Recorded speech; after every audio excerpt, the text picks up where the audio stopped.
A very good morning to you and welcome to this morning's broadcast. This is the Parliamentary Broadcast Unit in collaboration with KBC. We're coming in for the third session of the morning sitting, today being a Wednesday of 24th, a session that is expected to commence at around 9:30 a.m. That is in the next 4 minutes. And today, members of the National Assembly are deliberating a couple of motions, beginning with the motion on providing a safety net for the caregivers of persons with severe disabilities. This is the motion that is brought by the Honorable Member Dorothy Ikara.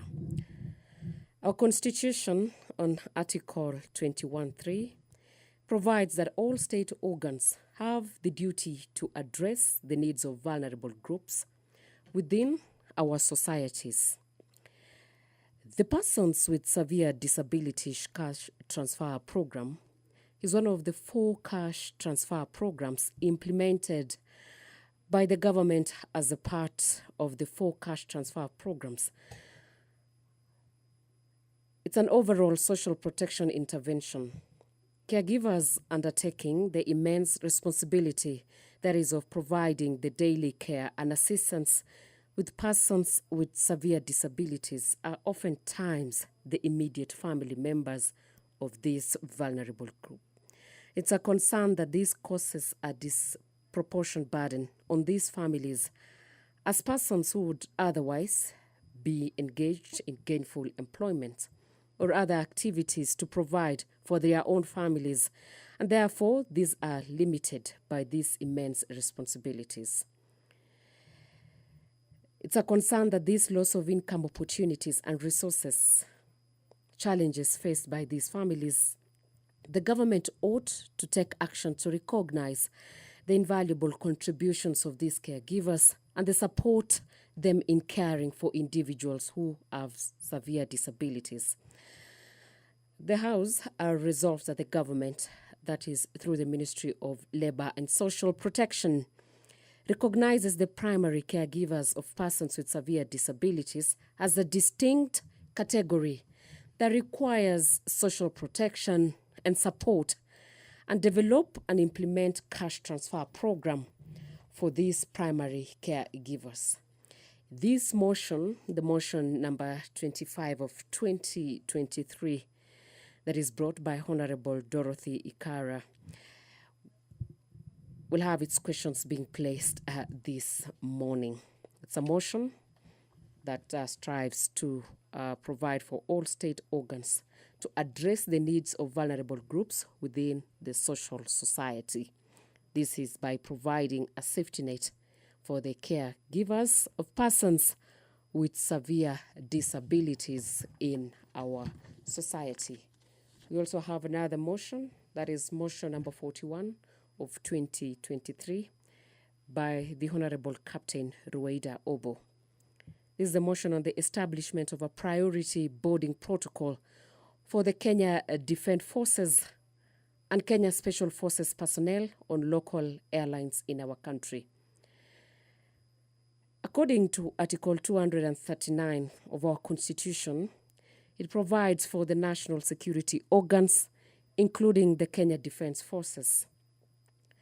It's aware that the Kenya Defence and Kenya Special Forces play an indispensable role in promoting and safeguarding the national security in our country in accordance to our Constitution. Members of the forces face life-threatening risks as they carry out their duties to protect our citizens. This is particularly in high-risk and volatile areas. Currently, there is no token of appreciation for the remarkable dedications, services, and sacrifices made by the Kenya Defence and the Special Forces. It is important to accord them special privileges and honors to our military and veteran personnel, akin to the practice observed in other countries, including being allowed to access services like banking hall and boarding of flights ahead of the general public. And the Deputy Speaker of the National Assembly, Honorable Gladys Boss, has walked into today's session, today being the third session of the morning sitting, a session that is expected to commence in a minute. Stay tuned. My name is Angela Cheror for the Parliamentary Broadcast Unit.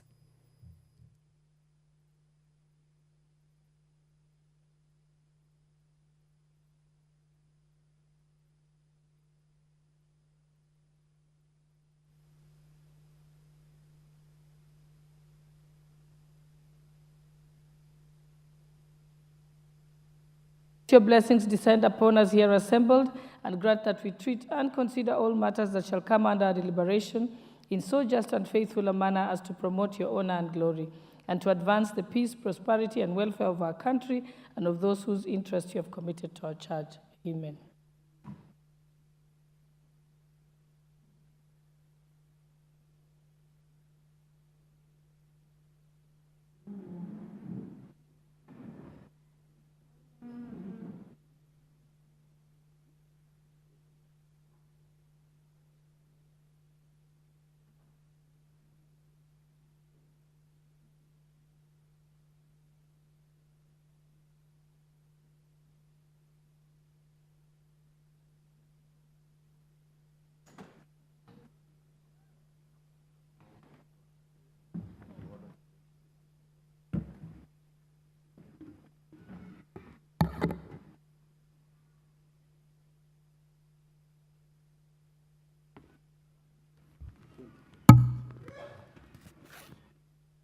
I direct that the bell be rung for 10 minutes.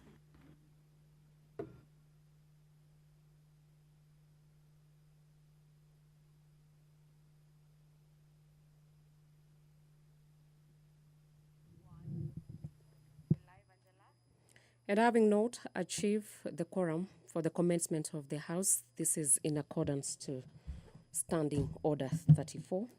The bell has been rung to allow members of Parliament to walk in to this session that commenced at 9:30. And still on the motions that are to be deliberated today, there's a motion by the Lamu East Member of Parliament, Honorable Captain Rueda Obo. This is on the establishment of a priority boarding protocol for the Kenya Defence Forces and the Kenya Special Forces personnel on local airlines. As you know, the Article 239 of our Constitution provides for the national security organs, that is, including the Kenya Defence Forces. The Kenyan Defence and the Kenya Special Forces play an indispensable role in promoting and safeguarding the national security that is in accordance to our Constitution. Members of the forces face life-threatening risks as they carry out these duties to protect our citizens, that is, particularly in high-risk and volatile regions. There is currently no token of appreciations for the remarkable dedication, service, and sacrifices made by the Kenya Defence and the Special Forces. While acknowledging that it is important to acknowledge special privileges and honors to our military and veteran personnel, akin to the practice observed in other countries, including being allowed to access services like the banking hall and boarding of flights ahead of the general public. It acknowledges that this practice would not only instill a sense of pride among the Kenya Defence and the Kenya Special Forces personnel, but it also enhanced their morale and motivation, thereby boosting their performance and commitment to our national security. And cognizant of the fact that there exists no national policy or framework to facilitate the implementations of such practices, the House today urges the national government, that is through the Ministry of Roads and Transport, encourages local airlines to establish a priority boarding protocol for the Kenya Defence and the Kenya Special Forces personnel, which will grant them the privilege, that is, to board local airlines and aircrafts before the general public. This is motion that is brought by the Lamu East Member of Parliament, Captain Rueda Obo. We also have a motion on the policy for the provision of mental health services in all the healthcare facilities in our country. This is motion number 19 of 2023 that is brought by Honorable Mishi Mboko. Article 43, 1A of our Constitution provides that every person has a right to the highest attainable standard of health, including the right to healthcare services. It's further aware that the mental health is a key determinant of overall health and social economic developments, while recognizing that the Constitution assigns to the national government the responsibility of matters of health policy. While according to World Health Organization, mental and neurological disorders are common and about 10% of the global population suffers from at least one mental health disorder at any given time. The psychiatric units are only available in very few facilities in the country, and patients requiring those services have limited or no access completely to these facilities. It's acknowledging that access to healthcare facilities would lead to improved overall health, increase the economical productivity, the social equity, and improved quality of life for all. And the House urges the national government, that is through the relevant Ministry of Health, to collaborate with county governments to develop a policy integrating the mental health services in all healthcare facilities in the country and in the 47 counties, that is covering the 290 constituencies. We also have the motion on establishment of a science museum.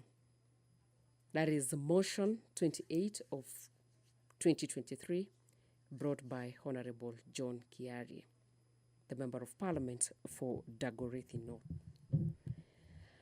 Article 11(2)(b) of the Constitution provides that the government shall recognize the role of science and the indigenous technologies in the development of the nation.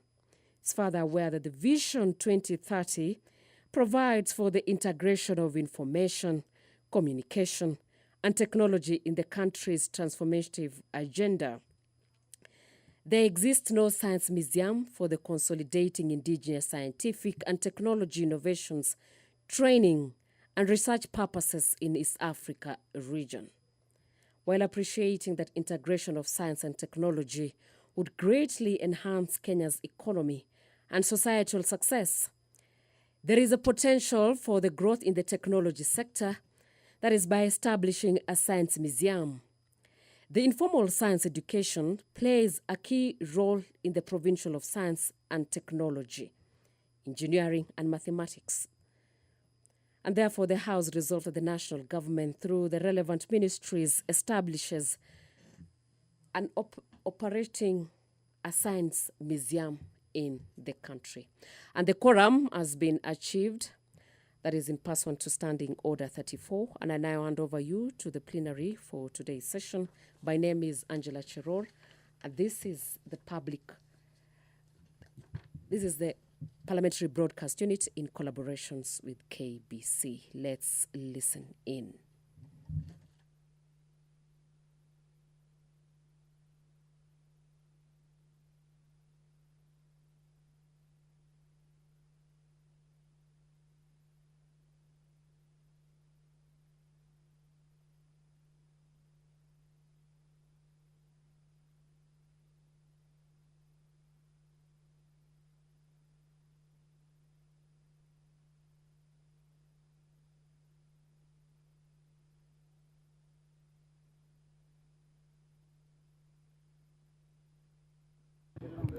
You may stop the bell. First order. Order number 1, administration of oath. Order number 2, communication from the chair. Order number 3, messages. Order number 4, petitions. Order number 5, papers.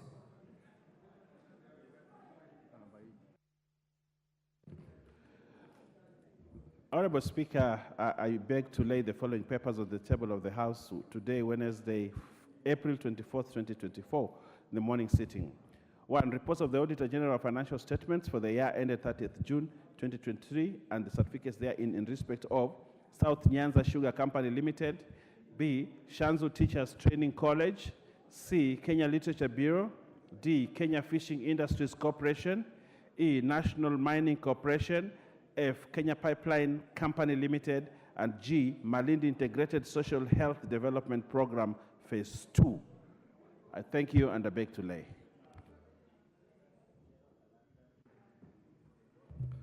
Order number 6, notices of motion. The Honorable Member for Nyandarua, Honorable Faith Peter. Thank you, Honorable Speaker. I beg to give notice of the following motion, that aware that the Kenya Roads Act 2007 provides for the establishment of road authorities responsible for, among other functions, the management and development of roads and other their respective purview, and for developing and providing adequate transport infrastructure that guarantees safe and efficient movement of people, goods, and services across the country and beyond. Further aware that the first schedule of the Kenya Roads Act provides for the classification of national trunk roads into classes A, B, and C, recognizing that the fourth schedule to the Constitution assigns to the national government the function of the construction of and operation of national trunk roads, noting that a significant portion of highways in the national trunk road networks are currently single carriageways, concerned that single carriageways roads pose multifaceted challenges, including traffic congestion during peak periods, which limits movement of people, goods, and services across regions, and increases vulnerability to road accidents. Further concerned that the lack of footbridges and safe pedestrian crossing areas on these high traffic roads has been a leading contributor to the surge in road accidents in the recent past. Cognizant of the duty of the government to provide a reliable transport system for efficient traffic management, economic development, and bolstering of interconnectivity among all regions in the country and beyond. Now, therefore, this House resolves that the government, through the Ministry of Roads and Transport, undertakes an expansion program of national trunk roads with a view of upgrading all classes A, B, and C roads in the country from two-way lanes to dual carriageway, one-way roads, with the necessary infrastructure that includes footbridges, safe crossing zones at regular intervals, proper drainage systems, and other requisite infrastructure for their optimal operation. Thank you, Honorable Speaker. Thank you. Next order. Order number 7, questions and statements.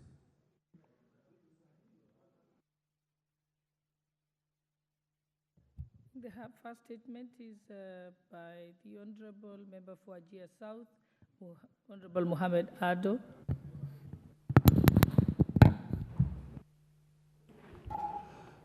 Thank you very much, Speaker. Honorable Speaker, pursuant to the provisions of Standing Order 44-2C, I rise to request for a statement from the Chairperson of the Departmental Committee on Environment, Forestry, and Mining regarding alleged dumping of hazardous nuclear waste in the north and northeastern parts of the country. Honorable Speaker, there have been claims in the recent past that sometime in the late 1990s, the government of Daniel Arap Moi, through the Ministry of Energy, okayed the dumping of toxins, including nuclear waste, in northeastern region. Research has proven that nuclear waste is associated with high cases of cancer. And owing to the harmful effects of nuclear waste, the claims of nuclear dumping in the north and northeastern regions have stirred discomfort, and the health challenges experienced, which include an epidemic of cancer, especially among residents who believe that the rampant cases can be traced back to the dumping of nuclear waste. Honorable Speaker, it's against this background that I seek a statement from the chairperson of the Departmental Committee on Environment, Forestry and Mining on the following matters. 1, could the committee undertake an inquiry into the alleged illegal dumping of hazardous nuclear waste in the north and northeastern parts of the country, including its environmental effects and the association with high cases of cancer reported in these parts of the country? Number 2, state the measures that the ministry has put in place to ensure that the residents of that region whose land was illegally used for dumping of hazardous nuclear waste and whose health has been directly affected by the harmful chemicals are fully compensated. Number 3, what regulatory frameworks has the government put in place to ensure that all hazardous wastes, including nuclear waste in the country, are securely disposed without causing harm to humans, animals, and the environment? Thank you, Honorable Speaker. Thank you. The chairperson for Environment, Forestry and Mining, or any member of the committee. Okay, I think the clerk still will ensure it makes its way to that committee. Next, we have the Honorable Member for Likoni, Honorable Mishimboko. You have a statement? Thank you, Honorable Madam Speaker. Honorable Speaker, pursuant to Standing Order number 44-2C, I wish to request for a statement from the Chairperson of the Departmental Committee on Transport and Infrastructure regarding the commencement of Mombasa Gate Bridge Construction Project. Honorable Speaker, the Government of the Republic of Kenya, through the Kenya National Highway Authority, secured a loan agreement with the Government of Japan through the Japanese International Cooperation Agency, JICA, to construct the Mombasa Gate Bridge project in 2019. The primary objective of this project is to establish a road connection between Mombasa Island and the South Coast, which currently relies heavily on ferry services for transportation. Thus, the bridge would improve traffic flow and accessibility to the South Coast, thereby fostering economic development in the region. However, various challenges have delayed the initiation of construction, prompting concerns regarding its current status and implementation. Honorable Madam Speaker, it is against this backdrop that I seek a statement from the Chairperson of Departmental Committee on Transport and Infrastructure on the following. 1, could the Chairperson provide details on the loan agreement between Japanese and Kenyan governments for Mombasa Gate Bridge Construction Project, particularly the total funding provided and repayment terms? 2, could the Chairperson state when the construction will commence, noting that there were timelines for commencement by the year 2021 and for completion to be within 36 months. Could the Chairperson clarify whether the Mombasa Gate Bridge Project Loan Agreement was among the current restructured midterm loans, and if so, provide details on the restructuring? I thank you, Honorable Madam Speaker.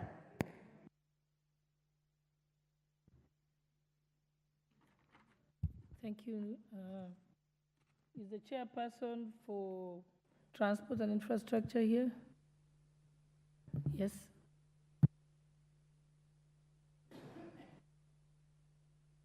Thank you, Madam Speaker. I think we will endeavor to supply the response probably in 2 weeks or any opportunity earlier than that. Thank you. Thank you. Next order. Order number 8, motion, providing a safety net for caregivers of persons with severe disabilities. Question to be put.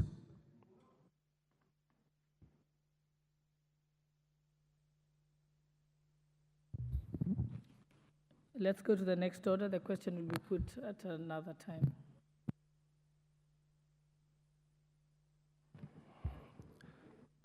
Order number 9, motion, establishment of a priority boarding protocol for Kenya Defence Forces and Kenya Special Forces personnel on local airlines. Mover, Honorable Rueda.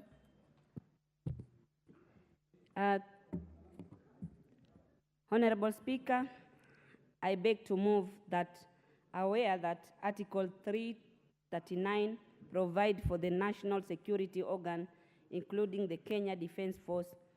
Further, aware that the Kenya Defence and Kenya Special Force play an indispensable role in promoting and safeguarding national security in accordance with the Constitution. Recognizing that member of the forces faces life-threatening risk as they carry out their duty to protect our citizens, particularly in high-risk and volatile areas. Noting that there is currently no token of appreciation for the remarkable dedication, service, and sacrifice made by the Kenya Defence and Special Forces, acknowledging that it is important to accord us special privileges and honor to our military and veteran personnel, akin to the practice observed in other countries, including being allowed to access services like banking hall and boarding of flight ahead of the general public. Further acknowledging that this practice will not only instill sense of pride among the Kenya Defence and Kenya Special Forces personnel, but also enhance their morale and motivation, thereby boosting their performance and commitment to our nation's national security. Recognizant of the fact that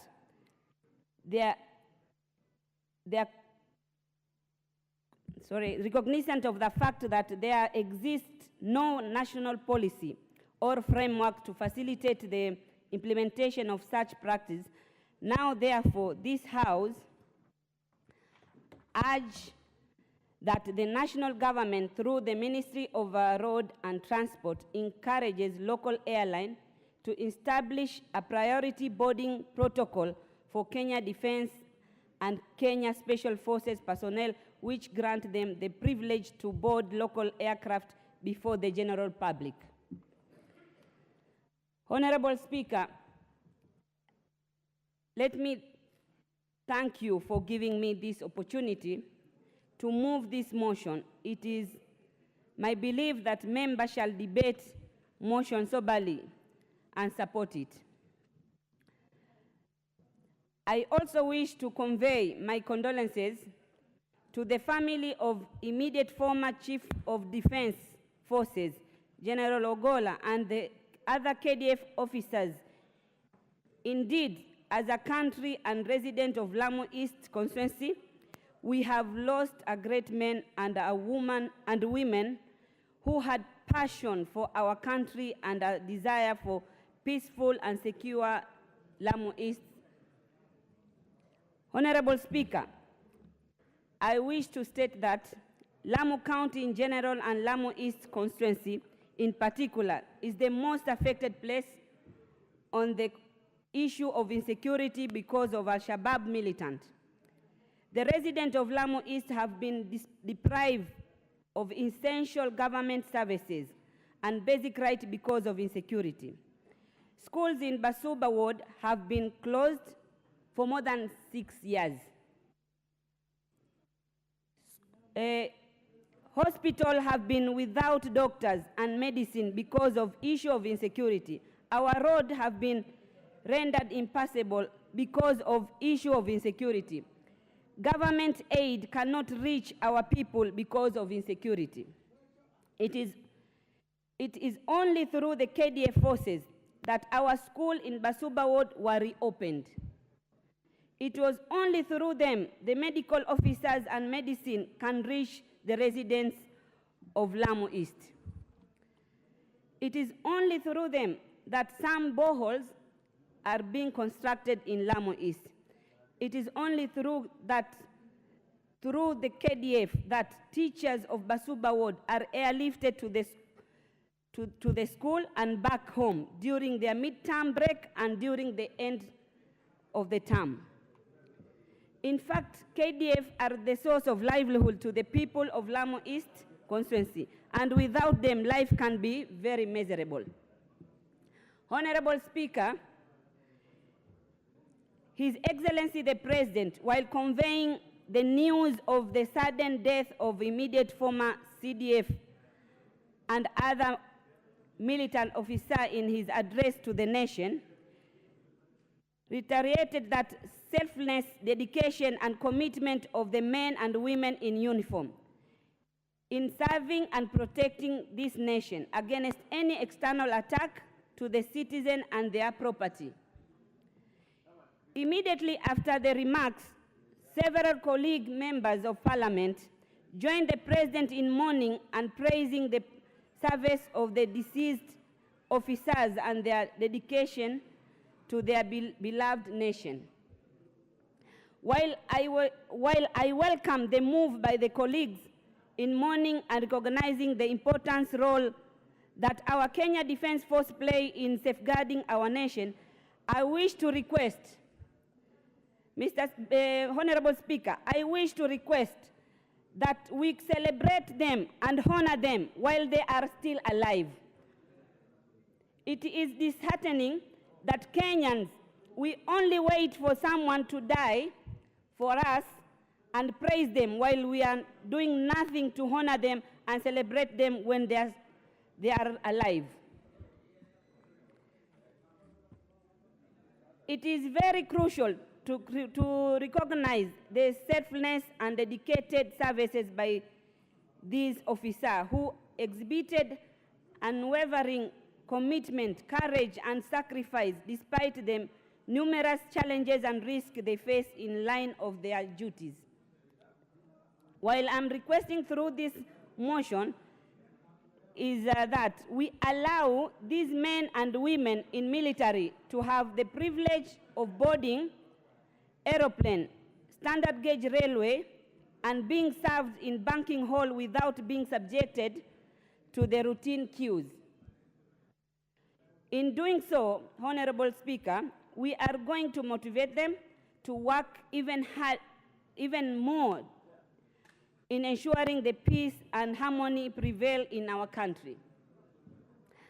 Finally, Honorable Speaker, the work of KDF is not restricted only to Lamu East and West Pokot, but everywhere in this country. In this regard, therefore, I request all members of this House to pass this motion as it is and collaborate with the Ministry of Transport to come up with the necessary legislation to ensure that legal provision is set to allow the members of KDF and Special Forces to be given a priority in airport and Special Forces to be given a priority in our airports, bus stations, banks, and all other public institutions.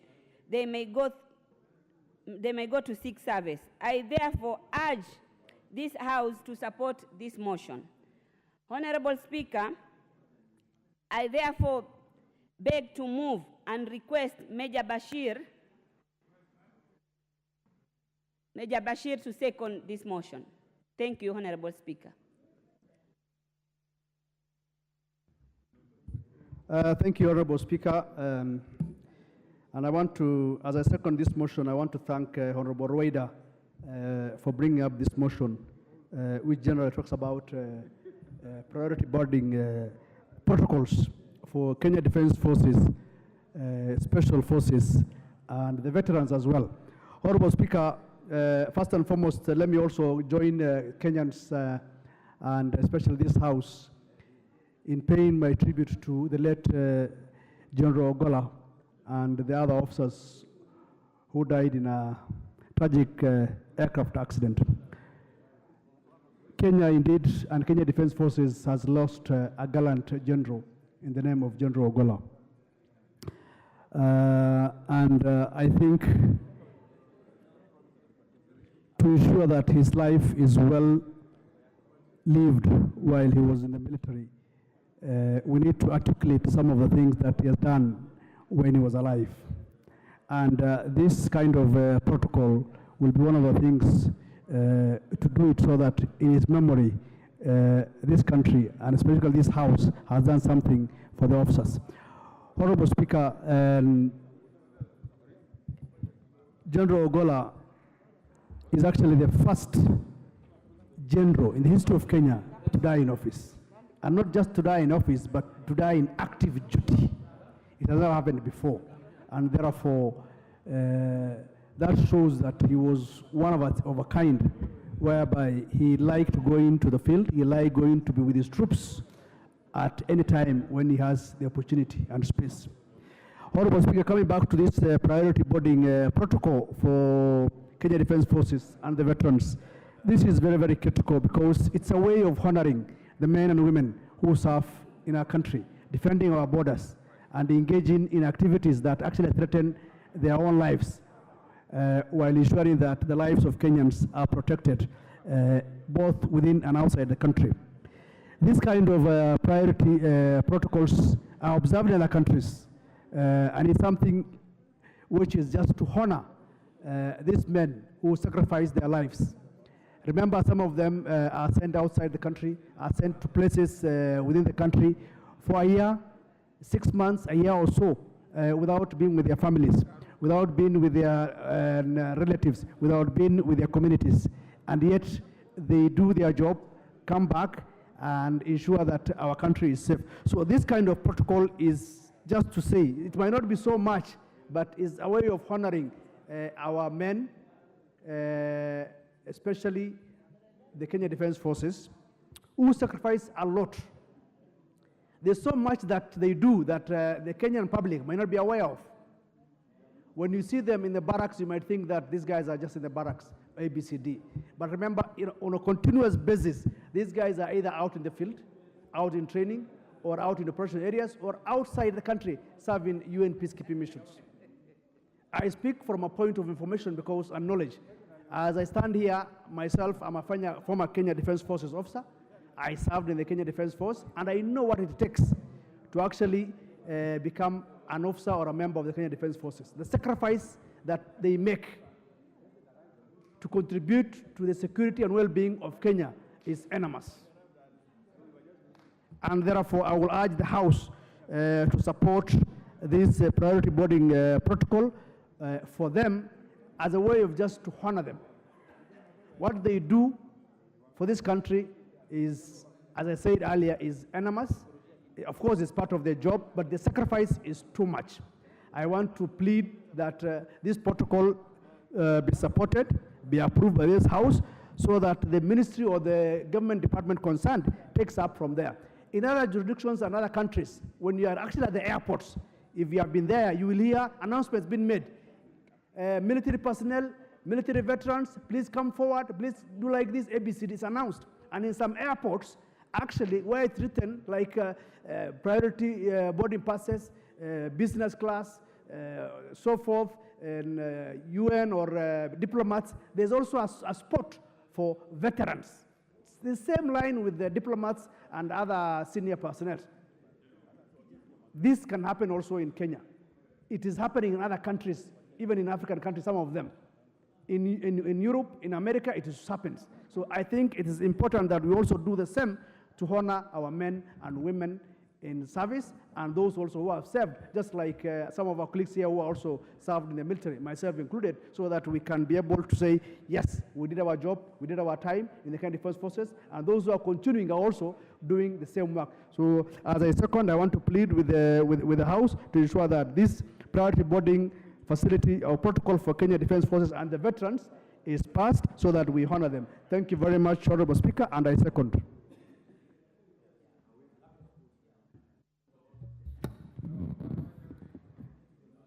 Hold on, let me propose the question first. Honorable members, I now propose the question that aware that Article 239 provides for the national security organs, including the Kenya Defence Forces, further aware that the Kenya Defence Forces and the Kenya Special Forces play an indispensable role in promoting and safeguarding the national security in accordance with the Constitution, recognizing that the members of the forces face life-threatening risks as they carry out their duties to protect our citizens, particularly in high-risk and volatile areas, noting that there is currently no token of appreciation for the remarkable dedication and service and sacrifices made by the Kenya Defence Forces and Special Forces, and acknowledging that it is important to accord the certain special privileges and honor to our military and veteran personnel, akin to the practice observed in other countries, including being allowed to access services like the banking hall and boarding of flights ahead of the general public. Further acknowledging that this practice would not only instill a sense of pride among Kenya Defence and Kenya Special Forces personnel, but also enhance their morale and motivation, thereby boosting their performance and commitment to our national security. Cognizant of the fact that there exists no national policy or framework to facilitate the implementation of such practice.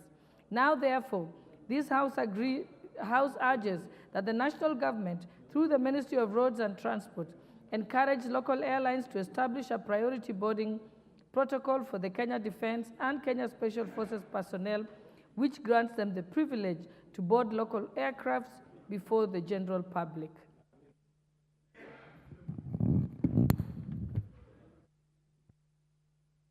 Yes, Honorable Melly, what is your point of order? Thank you, Madam Speaker. Madam Speaker, I rise on standing order number 971, noting that this is a very important motion that I beg, because it has a lot of interest in the members, I beg to move that, notwithstanding the resolution of the House made on 14 February 2024, this House limits the debating time to 5 minutes per member, pursuant to that particular standing order. Madam Speaker, you know that we are still in a morning mood, and there is a lot of interest in this motion. Therefore, by allowing it to take 10 minutes, it will actually reduce, not actually have enough members to talk. So I propose that we reduce the talking debate to 5 minutes per member. I thank you, Madam Speaker. Honorable members, I propose a question that the debating time be reduced to 5 minutes per member, including Leader of Majority and Leader of Minority, to 5 minutes, in accordance to Article 97(1), you said. Will as many as of that opinion say aye?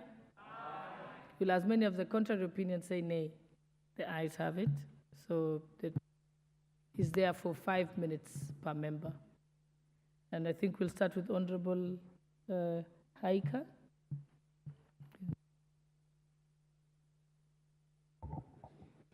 Asante sana Bispika kwa kunipatia hii fursa niweze kuchangia katika mswada huu, lakini kabla sijaanza, Bispika, nataka kuungana na taifa la Kenya na wajumbe wenzangu, hata mimi kuweza kumwomboleza Shujaa Jenerali Ogolla ambaye tulimpoteza. Na Bispika, nataka kusema ya kwamba nitoe rambirambi zangu kwa niaba yangu binafsi na watu wa Taita Taveta kwa familia ya jenerali na hata kwa taifa lote la Kenya na KDF, majeshi yote ya nchi hii ya Kenya. Nataka kusema pole sana. General Ogolla ameombolezwa kama mtu ambaye alikuwa weledi katika kazi yake, na vile vile alikuwa kipenzi cha wengi, alikuwa kipenzi cha wakubwa na hata wadogo, alikuwa kipenzi cha tajiri na maskini, vile vile watoto na hata wazee. Na kwa hivyo ni pole kwa wote ambao wanaendelea kumwomboleza.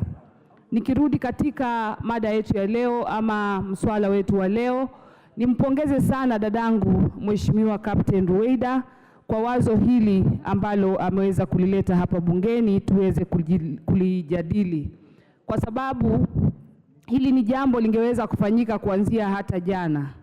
na kwa hivyo ni tulifanyie kazi mara moja ili liweze kuanza kutekelezwa. Majeshi yanafanya kazi kubwa sana katika hii nchi na yanastahili heshima ipasavyo. Tunajua kazi wanayoitekeleza katika nchi yetu ni kazi ya muhimu ambayo hatuwezi kuirudia kuitaja hapa.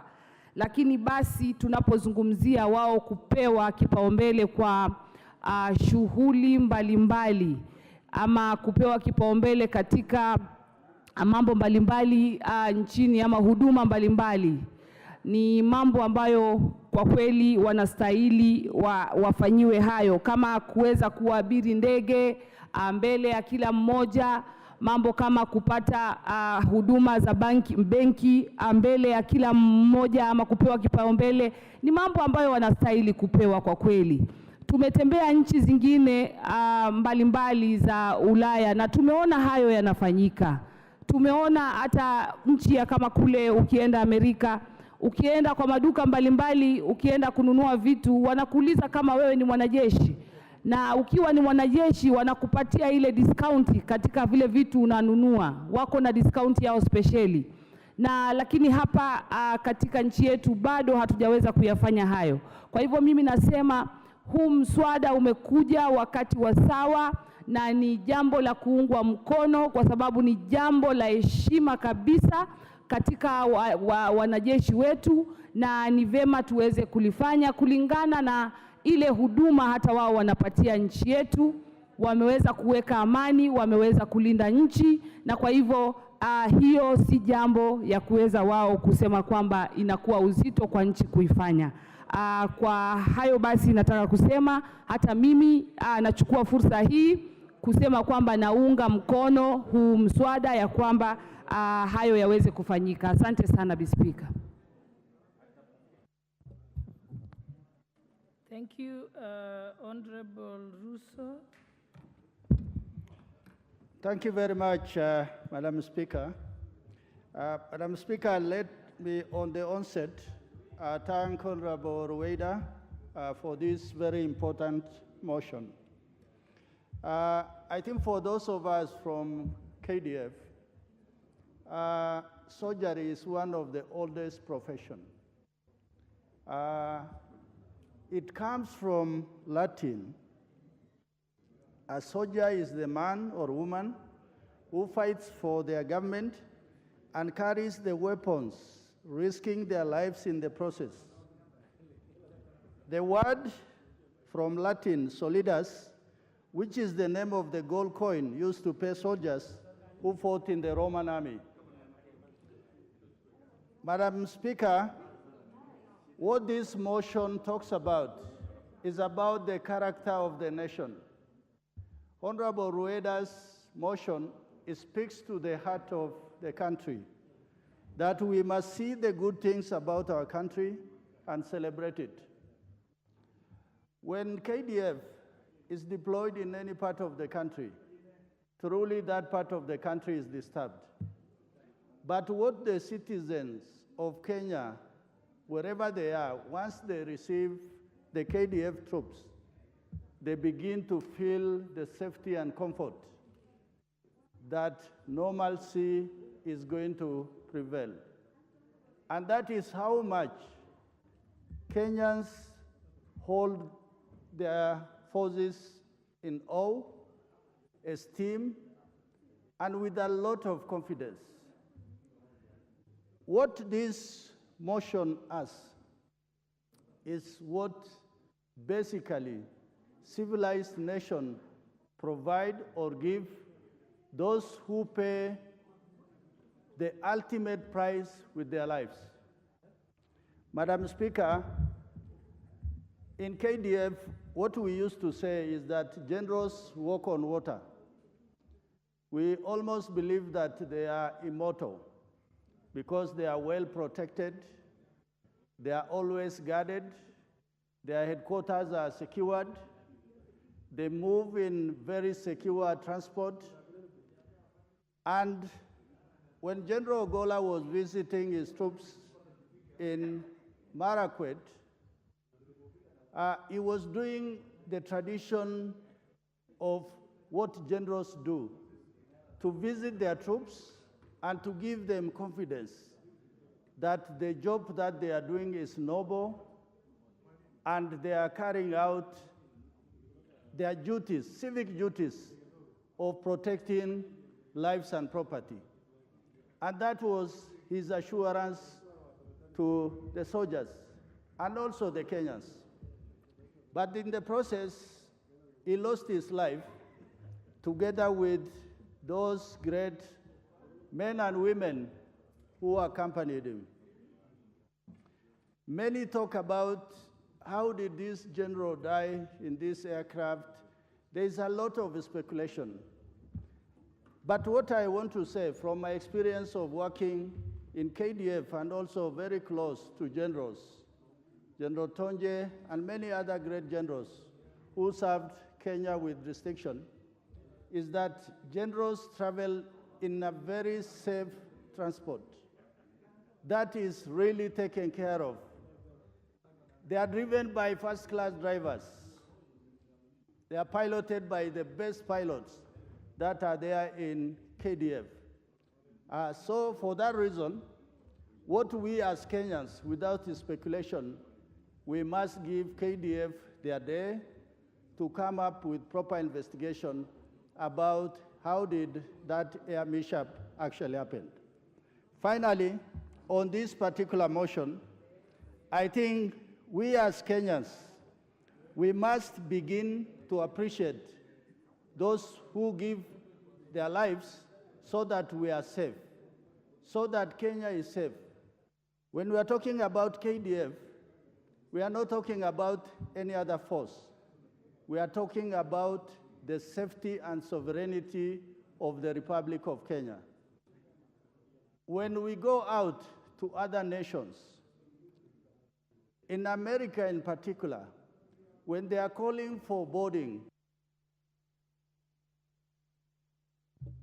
Allow him 1 minute, Colonel Russo. when they are calling for boarding on airlines, they will first call veterans and those in uniform. That is how much they put price tag or respect on that. For that reason, I beg my honorable colleagues to support this motion so that it is etched in our country that this is the character of the country and we respect it and we follow it. Thank you, Madam Speaker. The Honorable Member for Vihiga, Honorable Beatrice Adagala. Thank you, Madam Speaker. I also want to support this motion by Honorable Rueda on the establishment of our priority boarding protocol for Kenya Defense Forces and the Kenya Special Forces personnel on our local airlines and even other places, Madam Speaker. These are men and women who have given all their life to take charge of this country, our borders, to ensure we are safe as a nation. Therefore, Madam Speaker, I think if this priority is given to the KDF men and women, it will be an honor and a respect to the men who serve in the forces. Madam Speaker, also, since these people work for us in various stations and the various corners of this country, Madam Speaker, I hope and I believe the government is going to look at this, and especially the ministry concerned, and ensure that our KDF men and women are given priorities in boarding of in our airports and even all over, and even in the buses, so that at least when the officers are given priority, they are able to reach their designated workstations early enough and deliver their mandate as well as per our need. Madam Speaker, I also want to use this opportunity to give my condolences to our KDF General who perished the other week, and even the other officers and their families. On behalf of my family and the people of Vihiga County, I send my condolences, and it is very sad for us as a nation. And therefore, these men and women who serve in this force should be given the necessary respect and the necessary priority in everything, so as to let them also have comfortable life and comfortable movements as they move around. Madam Speaker, we have moved actually to other jurisdictions in this world. We've seen their force men and women being given priorities in everything. Therefore, Madam Speaker, I think Honorable Wade has brought this motion at the right time, and I would support and urge other members actually to support these men and women who do a great work for our nation. Thank you, Madam Speaker. Thank you. Okay, next, the Honorable Member for Samburu West, Honorable Lesuda.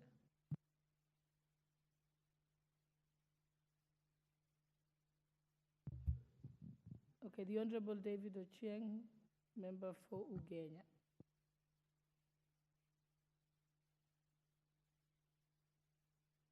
Thank you so much, Madam Speaker. Madam Speaker, I want to thank the Honorable Rueda for this very timely motion. Madam Speaker, it's even a shame that this kind of a protocol could be something that we have discussed on the floor of this House, Madam Speaker. This should be something that goes without saying, that as a country, how we treat our armed forces, how we treat those who serve the country is very, very important, Madam Speaker. Madam Speaker, our military has come into the spotlight in the last few days, Madam Speaker. But throughout the things that we do in the country, process we do, the budget making process, Madam Speaker, we've endeavored as a country to ensure that our defense forces are very well taken care of. Madam Speaker, what is important to do, in my opinion, in this country is to live by what we've set for ourselves under Article 10 of the Constitution. Now, Speaker, this, for me, should be the beginning and the end of how we run affairs of the country, Madam Speaker. The day we decide that we will run this country based on a shared set of values, a shared set of principles, based on patriotism, based on integrity, based on the need to ensure that we take care of each other, Madam Speaker, ensuring that all of us growing together, Madam Speaker, builds the country, is the best way to treat all citizens of this country, Madam Speaker. Madam Speaker, it's been so disheartening this last 1 week when we mourn the CDF, a gentleman par excellence, cool guy, would not do an offense, Madam Speaker. But speculation is now rife about how his death occurred. How, for example, there could be fatigue in the military. There's a lot of people flying using military aircrafts. Or there was this aircraft that was supposed to have carried him and didn't carry him. Madam Speaker, this is happening because we are slowly treading on a very dangerous path, Madam Speaker. We are almost politicizing our military. One thing that we've done as a country very well has been to keep our military off politics, Madam Speaker. And I wish this remains so.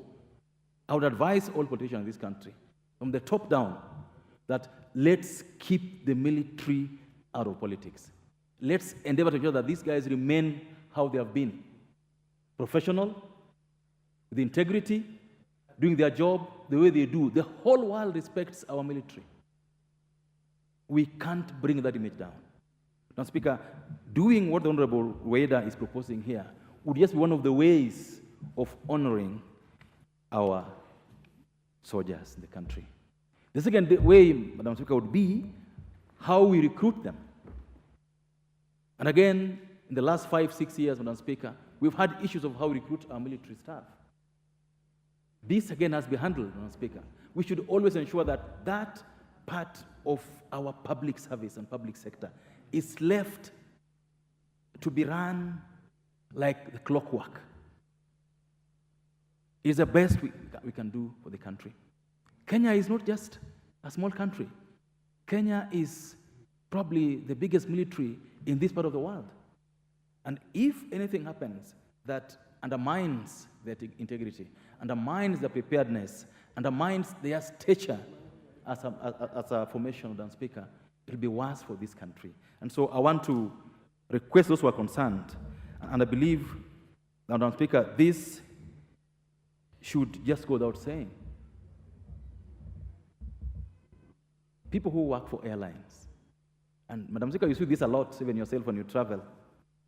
You get to the airport, you have to say, my name is David Ochieng for Ugenya. Then you have to get your ID. If you don't have one, issues arise. Tell them I have this one on my phone. And everyone now has gone technology-wise. They still tell you no. And this for me is largely because of the loss of values, the loss of things that bind us, things that we share. If this country, again, Madam Speaker, to repeat, could live under what we agreed to do under Article 10 of the Constitution, then this country will go very far.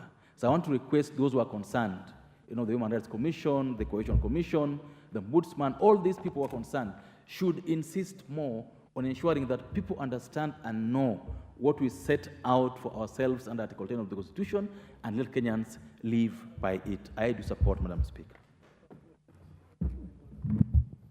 Thank you. The Honorable Beatrice Ilache, member for Dagoretti. Thank you, Mr. Speaker. Mr. Speaker, I also rise to appreciate Honorable Raider, but also to thank her for bringing in this motion, Mr. Speaker. A motion that I know is needed to just ensure we bring back sanity on how we respected those who have given service in our country. And Mr. Speaker, even as we continue eulogizing our CDF and all the other military leaders who have led us in different countries, especially those who have fallen in Somalia, imagining their wives, their children. And I can see, yes, the request is to see how the Ministry of Roads and Transport and Airlines can establish priority boarding protocols for the Kenya Defense and the Kenya Special Forces. But also we need to look even beyond that, Mr. Speaker, because after that, your father has passed on fighting for your country, flying that flag. What else can you give this child? How can we ensure in this house we support those families that their children will also continue getting support from government just to ensure they finish school and they are able to move on, Mr. Speaker. So even as I support this, Mr. Speaker, this morning, I want to really emphasize that there is need. In America, there is nobody who is as special as a person who has defended their country, Mr. Speaker. And you come back, you find the families are protected, their children, and they are remembered. And even there's a holiday in the month of May where they celebrate them in Thanksgiving, and you find the country remembering their heroes. For us, after we are done, we have buried our CDF. After that, that is the end of Africa. We never remember anyone. We don't even remember the family. Nobody will remember Aileen. Maybe only the ladies who grew up within and were families when she was getting married within the same. And so it is time we have to change our attitude. The same way we are here, Madam Speaker, let us change our attitude and respect every leader. Be it the former president, be who, let us respect them. Let us give that honor. And especially when a soldier has fallen in war, it is even worse. That is when we must respect completely and remember that family. So, Mr. Speaker, Madam Speaker, sorry, Mr. Speaker, how I pray. You know, yesterday when I was eulogizing CDF Ogola, And for some of us who we had an opportunity to really have the side of a CDF and the side of a normal person. I mean, I said yesterday, how I wish we can understand that indeed there's something that happened that has never happened in our country. And you know, we are taking it for granted. And nobody even remembered at that time in Nigeria, 2 years ago, we had fallen soldiers where they also, in the same type, in the northern side of Nigeria, they had the same tragedy when they lost all their soldiers. Same time, same month, same. It's only that 2 years and this is here. And so for me, I want to say, Mr. Speaker, as I support this motion, I am hoping we shall see those priority lines, that we shall have a policy. And also look where they are. Today we are having disaster. If they are the best people in the army, those who are retired, we should be looking for them to come and support us in many of the things that we are facing. And so, Mr. Speaker, we don't need to just retire them, but we need to bring them back and use their expertise, give them some duties to do so that we see. And they will support us. They are the best engineers. Right now we are struggling with water. I want to tell my governor, go and look for the retired generals and engineers that we have in the military to come and support us in Nairobi, and you will see things changing. And so, Mr. Speaker, for us, while we do all that, let us remember there are children in school. Let us remember to have a priority going forward. We must learn from this tragedy. We had a young man who was 29 years. Are you imagining where the wife and children will be after he has fallen? They need a priority to support them. And so for me, as I continue supporting and praying for my general soul and all the other souls, and Nyawera's soul, I am saying, let us support them. With those few remarks, I beg to support as I pray for their souls. And before his neck goes down, I am hoping we'll have cleared this Pokot and everywhere to become a desert. That is what they deserve. Thank you, Mr. Speaker. Thank you. Member for Kwanza.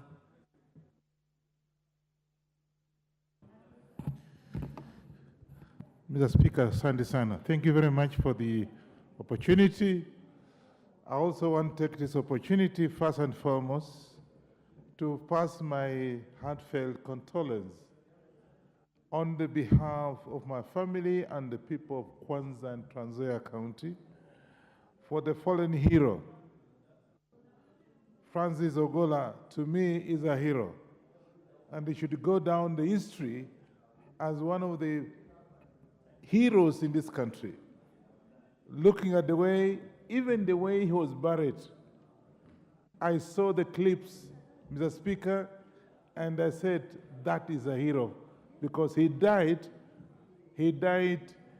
in his way. He was actually going to protect, or at least was trying to oversight what was happening in the area that is very versatile, and therefore he risked. And indeed, that risk was seen, and therefore he passed on. I just want this opportunity to say Pole, and of course, on the behalf of our people, he is gone down. Now, this motion is very, very appropriate because, Mr. Speaker, we know the armed forces risk their lives to protect Kenyans, innocent Kenyans. And therefore, I think it's only fair that at least we encourage other Kenyans to be able to get into the forces, to be able to protect us in the future for prosperity. And therefore, I would think this is just quite appropriate, so that at least when one is in the forces, either as retired or is there, be accorded that special way that the move of this motion has suggested, because then, of course, we will be taking this as an exception case among the Kenyans. I've traveled, and in most cases, when you go to the airport, there's a VIP and what have you. By the time of voting, the announcer in their local languages, English, whatever, Swahili, not in Swahili because we don't do that in Kenya and Tanzania and other places, but in English and other French countries, I've seen that. I saw that in Southern Korea. When I was in South Korea, they actually recognize the position of these armed forces, particularly those who have retired and those who are in service, and are given the first priority. Even in terms of sitting, you'll find them sitting in a very, very comfortable seats in the plane. And therefore, I think we should actually do that because we live by examples. If you have seen this happening elsewhere, what stops us from doing it? Of course, Kenyans are also funny. Mr. Speaker, you and I know that. People take advantage where they are not even supposed to be. You're even taking advantage and, pretending that, oh, you see, I'm even a brother to Lieutenant Colonel or whatever, so I should also sit in a better place. So that, again, is something that maybe will not allow, but let's give these men and women of our society a special recognition so that others that follow will also be encouraged to be able to join the forces. I think that's all we need to do. But more so, I think, Mr. Speaker, the fact that these guys also face these risks as you have seen. Ogola just died because, of course, he was doing some work, and other fallen heroes. I want to also suggest that, again, we should have at their retirement age, or the time of the retirement, they are also given some special awards so that others can be encouraged to work hard for our country. I support this motion. Thank you. Member for Tinderet.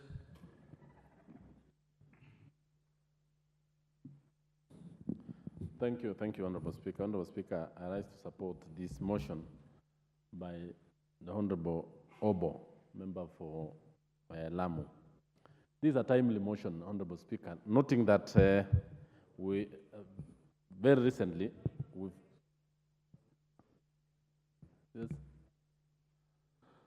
noting that very recently we've had a spate of accidents involving our military aircrafts. Mr. Speaker, the issue that is before us is actually to give motivation and recognition to our military personnel who actually play a key role in securing this country, both on land, on sea, and even the air. The military of this country is known internationally, Honorable Speaker, for having secured peace in various parts of the world, including Namibia, all in Bosnia, and many other parts of the world. That we need to give them precedence or priority is not asking too much. In giving them recognition and even noting that these are men and women who serve with dignity, this country is quite in order. And a policy has to come out, especially from the Ministry of Transport, the Civil Aviation Department, more faster so that we actually recognize and motivate our veterans. Honorable Speaker, I remember one General Obande who was in peacekeeping mission in West Africa. The name of General Obande put Kenya in very high regard in that particular region when he was serving as a peacekeeping leader in the ECOWAS region. Honorable Speaker, we've had our uniformed officers in Namibia and many parts of the world, and they have done very well. So this policy, this particular motion needs to be moved with speed so that we have a policy framework that is going to assist in making sure that we recognize them, we respect them, and we give them priority. True, Honorable Speaker, I also want to say that our men in uniform needs to serve with modern equipment. And I want to implore on this House that this is, we are at the budget-making circle. I think this is the time now we really need to have modern aircraft, modern equipment that is of the status of this country. We are a leader in the region in that particular aspect. When the 9 gallant young soldiers, the gallant soldiers passed on through a tragic road, aircraft accident, it is noted that that aircraft is about 50, 60 years old. That is actually in itself embarrassing to our country, our nation, and everyone in this country. So it's upon this House to vote and have resources. We can even have lesser equipment, but very effective and very safe. Instead of having a very old fleet where you scavenge on old aircraft to reconstruct another old aircraft. Actually, those are actually very dangerous flying machines that I remember the last exam, one of the rotors actually flew off and killed one of the examination officers in Northeastern. That is indicative of the kind of aircraft we have. It's very old, it needs proper servicing, and for those that are very old, they need to be retired, like what other nations are doing. You retire them and have modern equipment. Honorable Speaker, you also note, we to note also that the issue that is very important is to also honor these officers while alive, while in service. Treat them with dignity, treat them with respect, treat them with all that it deserves, instead of actually giving them a very good send-off. But when they are alive, they are very old, we need to really come up as a house and have a way of respecting veterans like the US and other Western countries. I support the motion. Thank you. And the honorable member is called Rueda Obo. She is a member for Lamu East. The member for Likoni. Thank you, Honorable Speaker.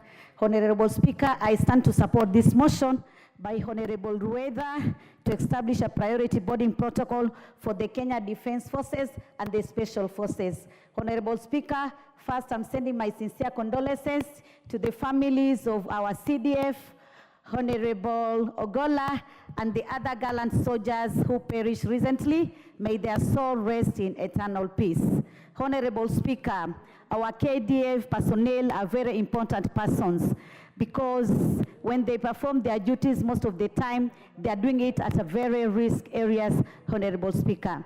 Honorable Speaker, if members of Parliament, the Cabinet Secretary, and other personnel from the public sector can get some priorities, especially on certain areas like the airport, the railway, the banking halls, and the bus station, why not our gallant soldiers, Honorable Speaker? I think these are the peoples which they need to be recognized, motivated, and even honored, Honorable Speaker. And I want to say, Honorable Speaker, apart from just doing this priority on certain areas, we need to ask ourselves, what is the risk allowances which are given to our gallant soldiers, especially when they go for operation in risk areas?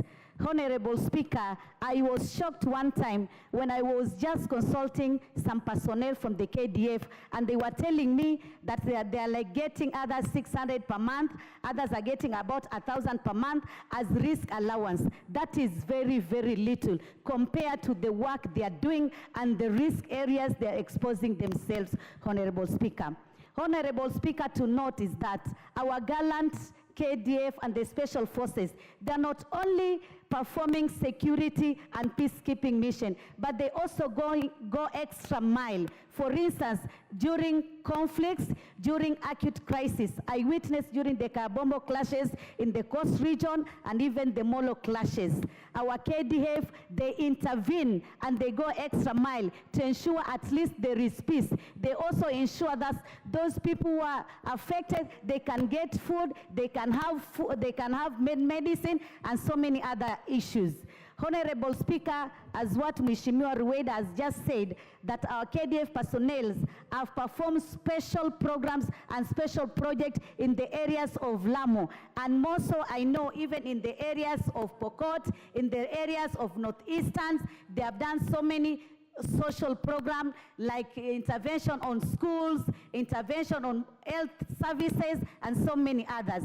Honorable Speaker, it is high time we need to know whether we have a framework in terms of legislation, if we formulate some policies or we keep some regulation, just to ensure that the welfare of our soldiers is taken care. I'm looking on those who are going for keep mission, for mission keeping. For instance, those who went to Somalia, there are those who went to DRC and so many other countries where they wanted to have some soldiers from our country so that they can get restoration in terms of peace. I have a good example, Honorable Speaker. I'm married to a KDF man, and he was among those people who attacked during the Kulbio attack. He lost 3 of his fingers on the right hand, and to date he has not been paid. We have been following that. It is almost 4 years, he has not been paid. And more so, many other gallant soldiers who lost their lives, their families have been going up and down, looking for the repayment, for the payment of their dues, but today they don't have it. Honorable Speaker, I think it is high time, not only about giving them the priority areas in terms of protocol, but we need to research and know what is the welfare of these KDF persons, the women and the men who are working day and night in remote areas, in risk areas, but then how is their welfare being taken care of? I'm just looking on those who perished recently with the CDF, Bwana Ogola. I don't know what is going to happen. I know something is going to happen from the government, but for how long? What is the time frame? They are going to be waiting for payment for the families to get some payment, to get their dues. What is the timeline? That is another area which we need to know. And if we don't legislate, or rather if we don't put some policies, then it will just be the way it has been done lately. Honorable Speaker, I think this is the right time where this motion has come, because we are still mourning. And because we are mourning, we need...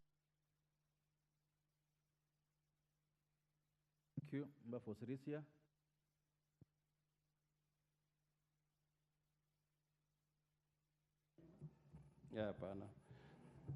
Thank you, Honorable Speaker, for giving me a chance also to contribute on this. I want to thank the member for Lam East for bringing up this motion.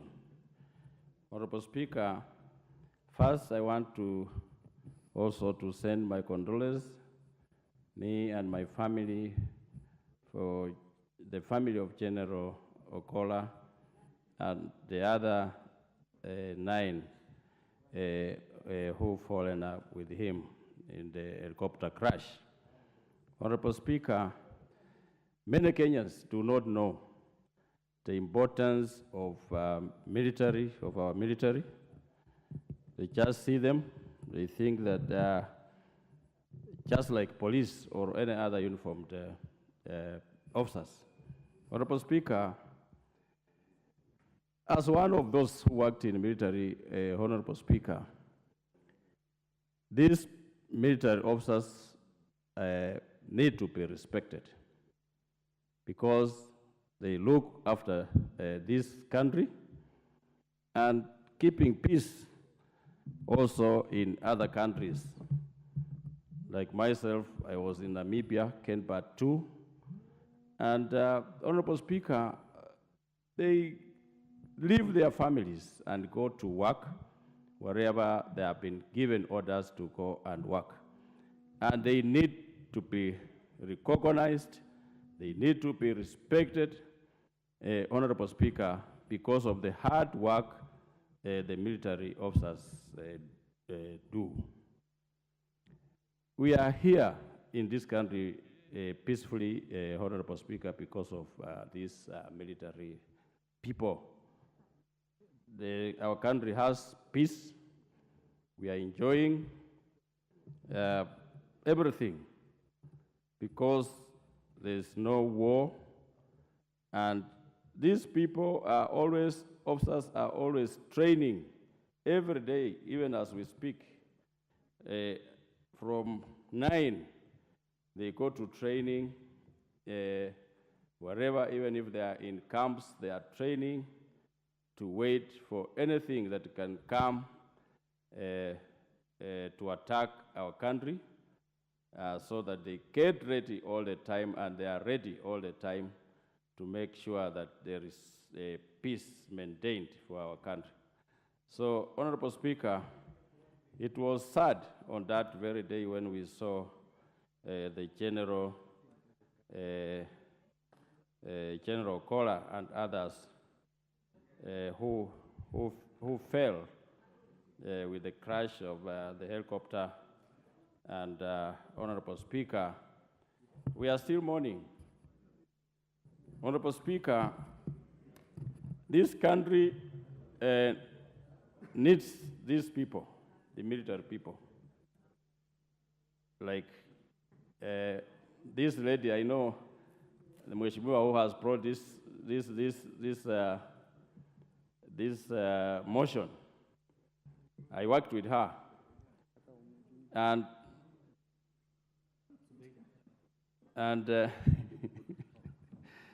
I worked with Mheshimiwa here. During that time, they had also a difficult time. Ladies in military, Honorable Speaker, they were not allowed to get married at that time. Not like this time. They can marry even if they are on duty, but during that time, they were not allowed. So ladies in military during that time were also going through other problems which, you know, as a human being, sometimes they have desire of wanting to meet a man, but they could not be allowed. So, Honorable Speaker, people, even in this house, they don't know how difficult. The madam here, Mheshimiwa, should have said how difficult it was during her time when she was in military, so that people can, other female members can also know and realize that indeed she went through a very hard time. Honorable Speaker, with those few remarks, I support this motion. I don't know what you've not said, that only you know, that you laugh about. The member for Gilgil. Thank you, Mr. Speaker. I also join my colleagues to, first of all, eulogize with the loss that we've had. The last 1 week has been a dark week since we lost our CDF and 9 others.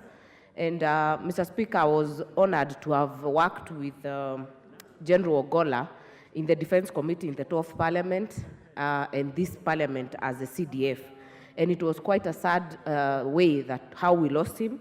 I was also honored to go all the way to Ngiwa village, hosted by Honorable Samuel Atandi, to the final farewell of the General, and you could tell right from the drive from the airport how such a loss was felt by not only the family, but the community at large, and it is quite something because this is the first General we've lost in office.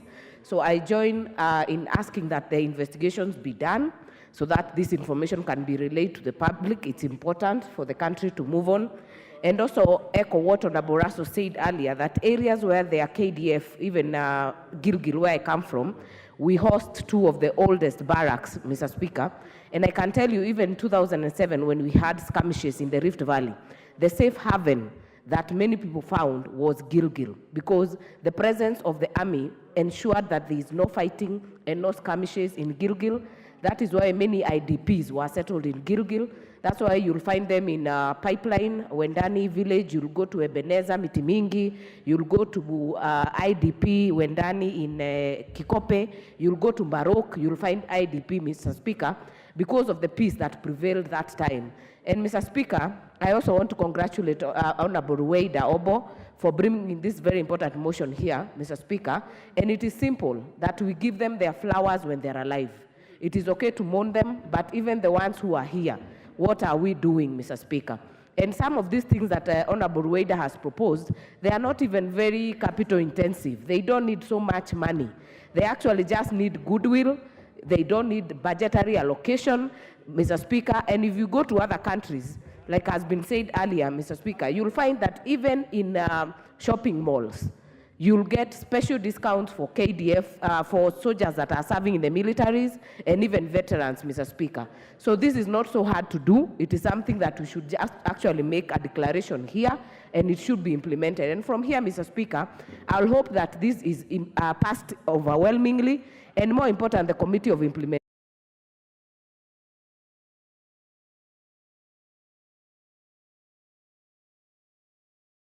slow, and it is not followed, and it is not done. So I hope that the Committee of Implementation will be able to pick it up to ensure that even in banking halls, because it is not so hard to have them get priority, our airlines, our SGR, Mr. Speaker, these are some of the benefits that we can be able to accord our military men, and we can be able to honor them when they are still alive. I also join the Speaker, who actually gave a directive yesterday and a comment, and many others that spoke yesterday after his communication, that we also must look at the fight and the banditry that is going on in the north, in the Kerio Valley, Mr. Speaker, because this General Ogola was a celebrated fighter jet pilot, Mr. Speaker. He has fought many wars outside this country, only to die in a helicopter within the borders of our country. And why was he in the Kerio Valley, Mr. Speaker? Because we are not able to maintain peace ourselves. And Mr. Speaker, we have the national intelligence, we have the military intelligence, we have been able to contain the headless, the faceless Al-Shabaab somehow, but we are not able to deal with bandits, Mr. Speaker.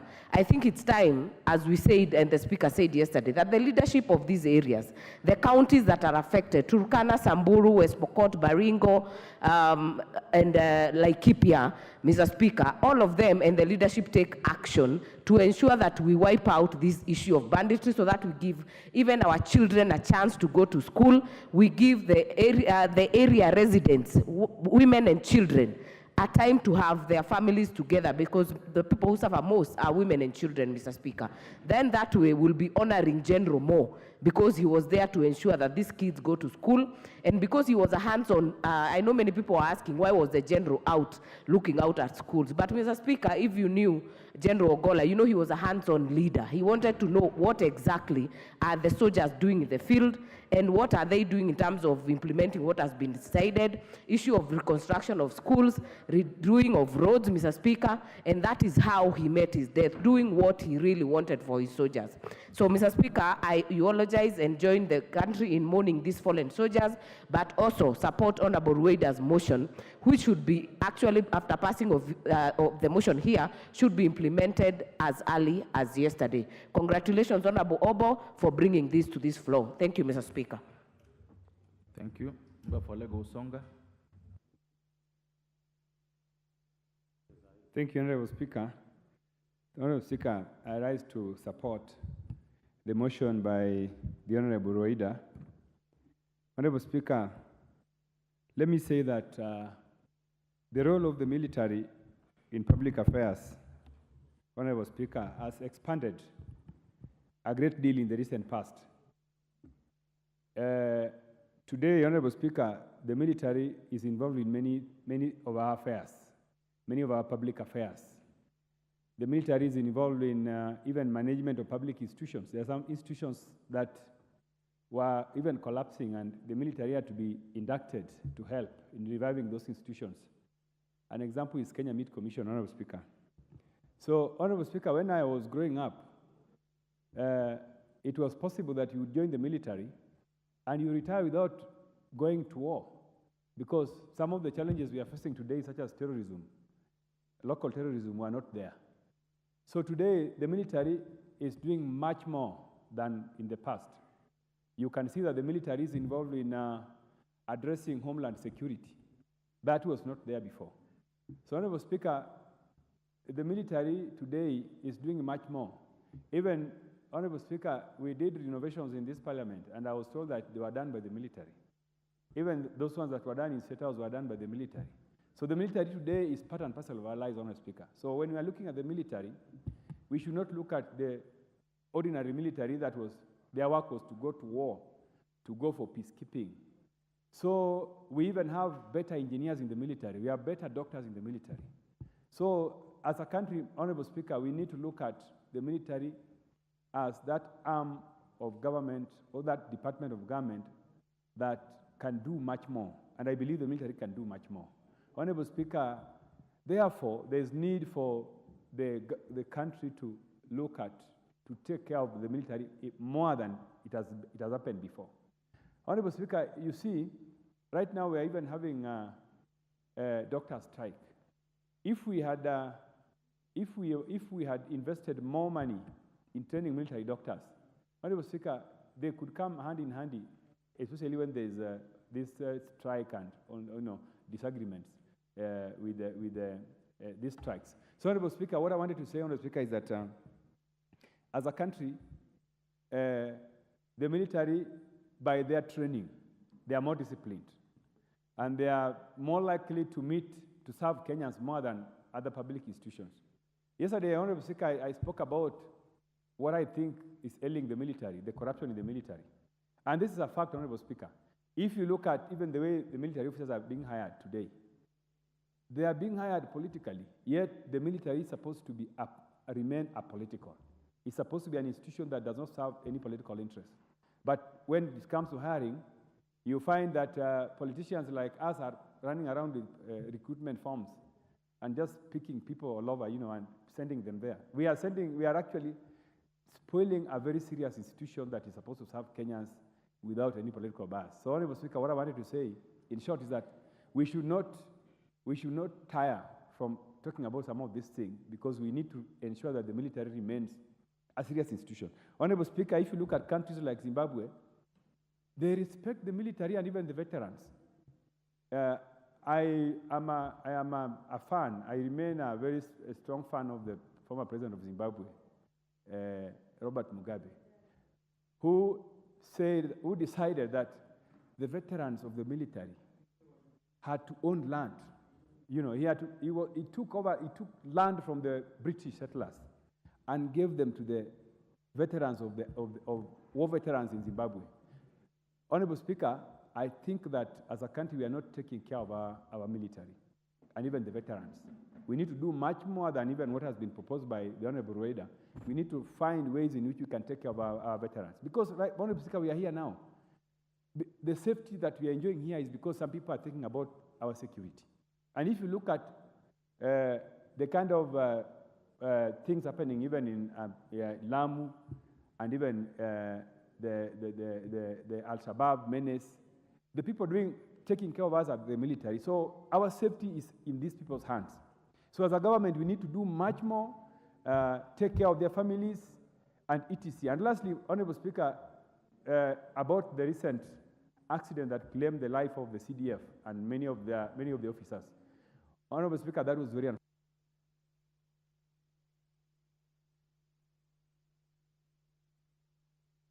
Thank you, Honorable Speaker. Honorable Speaker, that was very unfortunate. And as a country, we must say that it was very unfortunate, and that incident, it needs to be investigated and solutions. We are given reasons of what happened. Because if that is not done, Honorable Speaker, that incident is likely to taint the image of our military. Honorable Speaker, our military has been respected in the region.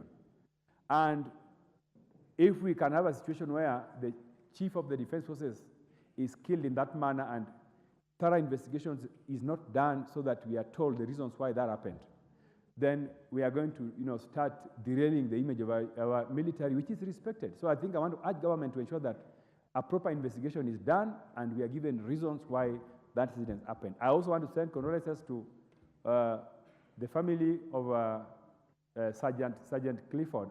Honorable Speaker, I had two of the officers from my constituency who passed on in that tragedy. One of them is the CDF we have already buried. We are going to bury the next on Friday, 26th. This is Clifford Sergeant Omondi, and I also want to pass my condolences to their family. And thank you very much, Honorable Speaker. Thank you. Member for Malava.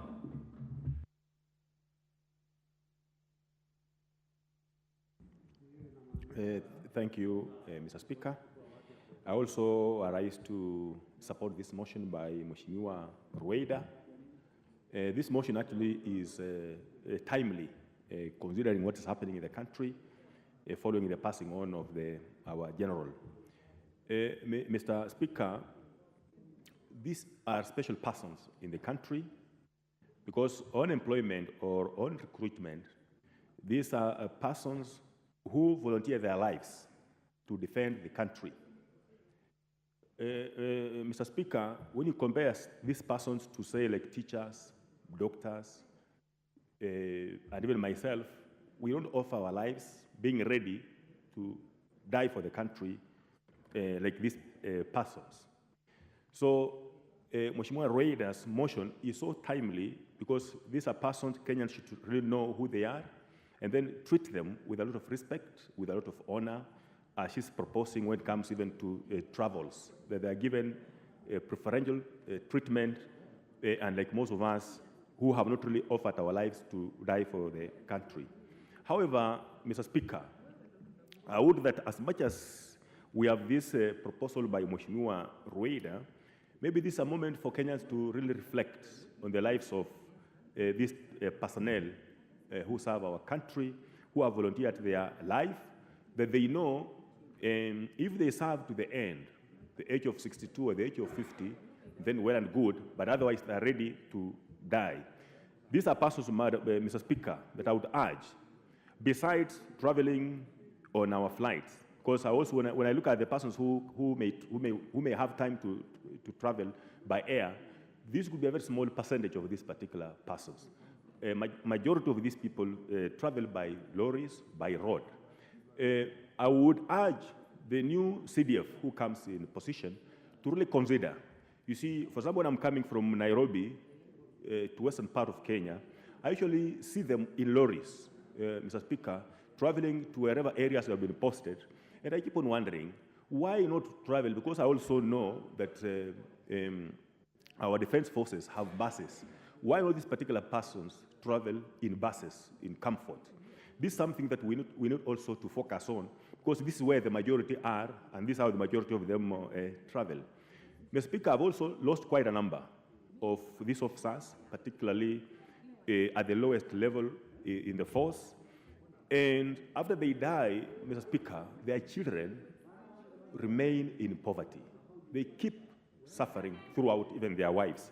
Maybe it is something that also this force can consider, because these are persons who sign at entering the force that they will serve the country, they will defend the country, that when they pass on in the course of their duty, the government or the force can actually consider taking care of their families, taking care of their children. Mr. Speaker, the former army officer, Honorable Waluke, was citing a situation whereby females then were not having time to even make love in the forces because of the kind of rules that were there. Mr. Speaker, this is still happening in the forces, but at a different level. When we look at the officers, how they live in the camps, Mr. Speaker, it's a challenge for them really to make love or to have love with their wives, because they are staying in groups. They stay in what we may call dormitories. They live in tents. And therefore, Madam Speaker, they don't have time really to meet with their wives. They don't have time to meet with their children because they are living kind of communal life. And this being the case, Mr. Speaker, these are persons the country should really treat with a lot of favor, with a lot of honor, because they have really offered their lives, they have really sacrificed their lives to serve the country. Mr. Speaker, also, as much as we want to give them this priority boarding facility, maybe also it's a moment for us to look at their salaries. You know, teachers, when they have a problem with the salaries, they can go on the streets. Doctors currently are on the streets. So they make their welfare or their issues known to the country, and everyone empathizes with them. But these are the people who never go to the streets. These are people who will never complain loudly anywhere. And sometimes when you look at their lives, the lives of these particular officers, Mr. Speaker, it's pathetic. I would that beside the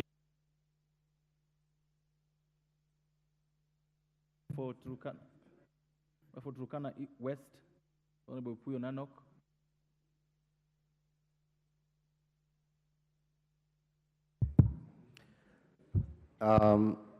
Asante Bwana Spika, kwa kunipa nafasi niweze pia kuchangia kwa mjadala huu.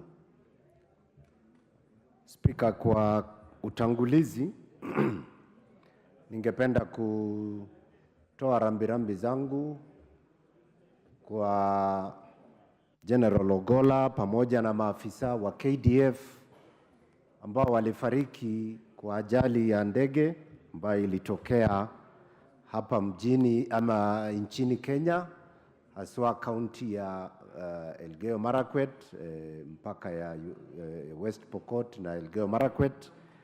Ilikuwa ni ajali ambayo imeleta huzuni mkubwa katika nchi yetu, kwa sababu aliyefariki ndiye alikuwa kiongozi ya jeshi letu la Kenya.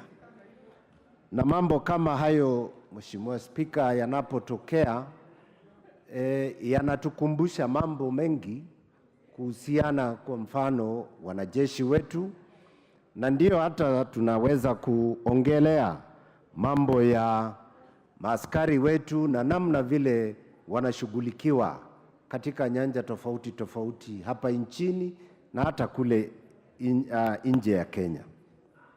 Mheshimiwa Spika, nikikumbuka tu kwa ufupi maisha ya Jenerali Ogolla, niliwahi kutana na yeye safari mbili, na kwa hizo safari mbili ambayo nilipatana na yeye nikiwa mbunge na yeye akiwa mfuasi ya General Kibochi, nilipata mtu ambaye alikuwa na heshima sana, pamoja na ukakamavu katika kazi. Mtu ambaye alikuwa anajua kazi yake na anajua sehemu ya kazi yake. Nilikuwa ninamwona kwamba ni mtu ambaye alikuwa anapenda kazi yake na maadili ya kazi hiyo. Kwa hivyo nchi hii imepoteza jenerali ambaye angetumikia nchi hii kwa kujitoa kabisa. Mheshimiwa Spika, nchi yetu na jeshi letu la Kenya, KDF, ina umaarufu katika dunia, sio tu katika eneo hili letu la Afrika, lakini katika dunia kwa kazi ambayo wamechukua. Kwa mfano, kazi ya kuweka amani katika nchi ambazo zimekuwa na misukosuko duniani, iwe ni South Sudan, iwe ni Kosovo, iwe ni Namibia, iwe ni mahali popote ambao wamepelekwa ama wamekubaliwa kuhudumu kama peacekeeping force. Mheshimiwa Spika, wanajeshi wetu wametuletea sifa kama nchi. Katika namna hiyo, Mheshimiwa Spika, wanastahili heshima zetu kama wananchi na nchi ya Kenya. Wanastahili kupewa motisha tofauti tofauti, Mheshimiwa Spika, na ndio sababu ninaungana na Mheshimiwa wa Lamu Magharibi Mashariki katika hoja hili kwamba sio jambo kubwa sana, Mheshimiwa Spika, kama wanajeshi wetu wanaweza kupewa nafasi ya mbele wanapokwenda kupanda ndege ama wanaposafiri katika ndege zetu hapa nchini wakienda nje. Hiyo heshima, Mheshimiwa Spika, ni jambo dogo, lakini ni motisha kwa wanajeshi wetu, ni utambulizi kwetu kwao kwamba ni watu wa maana katika nchi yetu. Na kwa hivyo, Mheshimiwa Spika, tunapoendelea kutoa mjadala ama kuongelea mjadala huu, Mheshimiwa Spika, naunga mkono hili hoja, na niseme hivi nikimalizia, Mheshimiwa Spika, jeshi letu lina sifa, na hilo sifa jeshi isije ikatoa katika wananchi wetu. Wanapopeana nafasi za kazi katika jeshi, wache hiyo recruitment iwe inapeana pia heshima, ili wananchi wanapoomba nafasi za kazi katika jeshi letu kuwe na fairness katika recruitment hiyo, na haswa katika eneo zetu sisi wale ambao tunatoka katika North Rift tunaweza kupewa nafasi hiyo. Watu wetu wanapenda kazi hiyo, watu wetu wana ujasiri. Vyema na asante. Twende sasa Samburu West. Thank you, Mr. Speaker, for giving me this opportunity to contribute to this very important motion tabled by Honorable Rueda. And I believe it is timely. It is also an important motion for us to acknowledge and appreciate the work that our military officers do to ensure that we enjoy the safety as a country. They have done a lot of work. They have put their lives in danger and ahead of all of us as a country, Mr. Speaker. And so even what Honorable Rueda is asking for, if you were to ask me, is just the bare minimum in ensuring that we recognize them, we appreciate the work that they do, and it just gives them, just to feel that they are being appreciated and a level of prestige, Mr. Speaker. I also take this opportunity to pass my sincere condolences to the family of the late General Ogolla, whom we lost as a country, and not just it was not just any other death, but one of a committed general who passed on in active duty in the North Rift, together with all the other military officers, Mr. Speaker, and also those who are in hospital. I do wish them a speedy recovery. And what I would like to say is that once the military is tainted in any single way, Mr. Speaker, even for us as a country, it raises doubts, because we know that a CDF is not just any ordinary officer or anybody that we can just lose in the circumstances that we did, Mr. Speaker, and having speculations that there are many other officers that we have lost in the same manner, Mr. Speaker, and it is not possible that as a country we can have military officers traveling with outdated military aircrafts, Mr. Speaker. That is one way of us not honoring them. And so it is important, as Honorable Rueda has stated, that these military officers do a great job to ensure of our safety, and we must also accord them the same respect as a people and as a country, Mr. Speaker. And so the investigations into the death of these officers, Mr. Speaker, is very important, and so that it can put to rest any speculations that are abound or are being discussed in the public domain, Mr. Speaker. Having said that, I just want to say that it is important as a country and as a people. The fact that we lost a whole CDF in the North Rift, Mr. Speaker, going to inspect schools because of the insecurity in that area. It is time as a country we then say enough is enough. We put concerted efforts as leaders, as the multi-agencies, as the security officers. We put concerted efforts, Mr. Speaker, to ensure that then we have peace and security in these regions, so that the military can then focus on securing our borders, can focus in ensuring that we are all safe as a country, and not reduce them to doing work which our police officers can do, Mr. Speaker, so that the military can do the work that is designated for them, Mr. Speaker. Because if we had peace in the North Rift, probably today General Ogolla would have been with us, because he would have been doing other duties that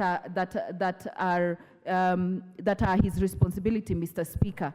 I also want to say one thing to our officers. We respect the work that they do to safeguard us, but I just want to say that the multi-agency that are deployed, and especially the KDF who are deployed in the North Rift, I call upon them to do their duty, Mr. Speaker, because initially or in the past, when KDF was sent anywhere, or when you saw the uniform of KDF as a civilian, then you used to respect, and we all used to know that it is actually the army. It is the KDF that is in this area. And so civilians used to respect and cannot go around harassing and killing people while you have a KDF camp next to those civilians, Mr. Speaker. And so we have to see how to to raise the bar of our KDF and our military officers so that they feel motivated and even to regain their glory amongst the civilians, Mr. Speaker,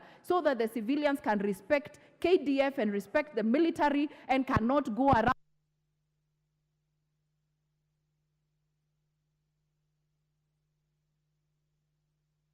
Thank you. Member for Sigowet Soin. Thank you, Mr. Speaker, for the opportunity you've given me to also add my voice on this very important bill. On the onset, Mr. Speaker, I want to give my full support, actually the fullest support to this bill brought to the House by Honorable Rueda. Mr. Speaker, this bill comes at the time when this country is in deep mourning following the loss of General Ogola and the other soldiers who are with him in the helicopter crash in the North Rift region. Madam Speaker, let me take this opportunity to condole with the families of General Ogola and all the soldiers we lost in the helicopter crash, and to appreciate the work that they've done for this country, to appreciate the sacrifice that they've given to this country, and to assure their families that the nation of Kenya is with them during this very sad moment. Mr. Speaker, the services provided by the defense forces of our country are services that we all must appreciate. And this bill, much as it talks about boarding in airlines, Mr. Speaker, we must extend the respect that we give to our soldiers to all other public services. Mr. Speaker, I was in the United States the other day, and before first-class passengers are allowed to board, the first opportunity is given to members of the defense forces and their families. That is the kind of respect they are given. I have traveled to the United Kingdom, I've traveled to Poland. The same respect is accorded to our soldiers.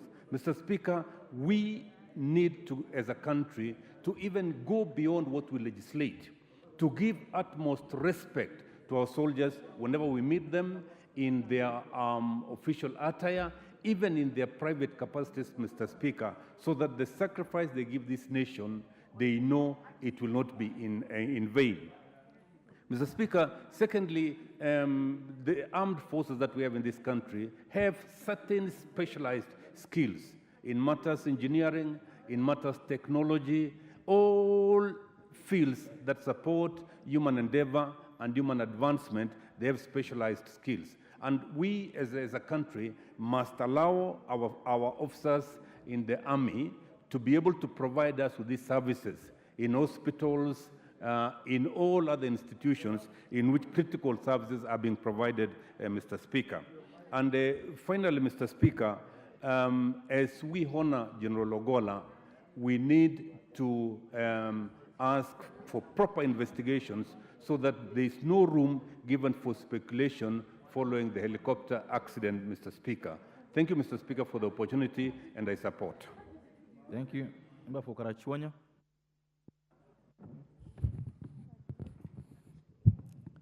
Thank you, Mr. Speaker. Let me begin by thanking the Lamu West Member of Parliament for bringing this motion. It is a noble motion, a motion concerning one of the most important people in this nation and his team that is continuing with the work they were doing together. I congratulate my colleague, the Member of Parliament for Lamu West. Mr. Speaker, my next point is to send my condolences to the family of the late general. It is unfortunate that untimely we are giving a condolence to a person who ought to have been with us even as I speak today. I say my condolences. And let my condolences go to the family, to those who are related to them, and to their friends, and also to Kenya at large. I know the general played a very, very important role. and he has left a gap that, based on what I heard during the eulogies, a gap that may be difficult to fill. But then, Mr. Speaker, we gave good respect to the send-off of the late. But I'm not quite satisfied because I saw something which, to me, was surprising. We Kenyans are used to giving chances to the relatives of the late to also say something as a send-off to their departed loved one. I may not be totally conversant with the military protocol when they are sending off their top person like the general. But whatever protocol they use, it is my feeling, Mr. Speaker, that they ought to have recognized the person that gave birth to the general we were celebrating. His father is still alive, so we were told. He's 100 years, so we were told. And that alone was a good gift to the family, that the general's father has celebrated his 100 years birthday. I thought this is something that should have been told to Kenyans. Kenyans ought to have known that the man who is 100 years old is the father of the person we were celebrating on the burial day. But this was conspicuous by absence. And this left us completely surprised. Having said this, Mr. Speaker, let me also say that a lot of speculations are going on. I don't blame this speculation because General was not just one of the soldiers. He was the top man in KDF. He was a very, very important person in the forces. So his sudden departure, like what we saw, certainly leaves a lot of concern. And it is my feeling that a thorough and proper investigation must be done in order that Kenyans can feel that they have known and appreciate that the end was not caused, but the end was by the time the Creator himself gave. We are all the time told that accidents are never caused. That they never occur, that accidents are caused. Was this one caused? That is what we want the investigation for. Mr. Speaker, I see my time is up. Thank you for giving me the opportunity. I don't remember you didn't say anything about the motion at all. Remember for Shinyalu.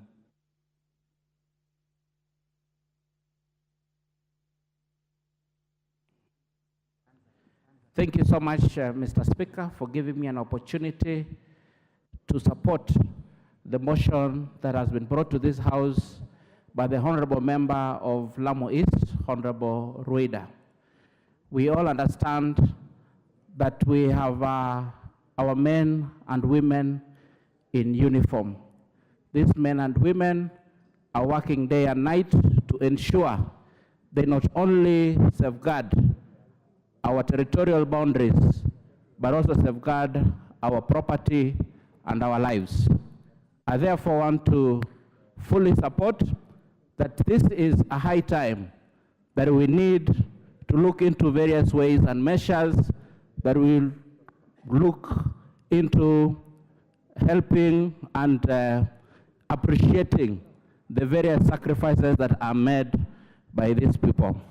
I also want to take this opportunity, Mr. Speaker, to condole with the families of all our fallen heroes, starting from our General Ogola, who perished in a plane crash and all the officers that perished alongside him, including my countrymate, Captain Litali.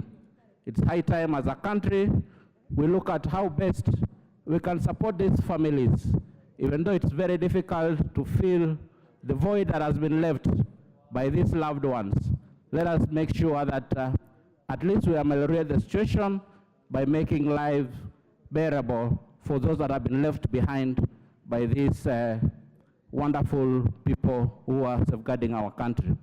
I also want to be quick to add that I propose that we consider making the 18th day of April a special day for this country to honor all our living and departed veterans who have given their lives to this country in the course of their duty. We all know that General Ogola is the first serving CDF to die in office and in line of duty.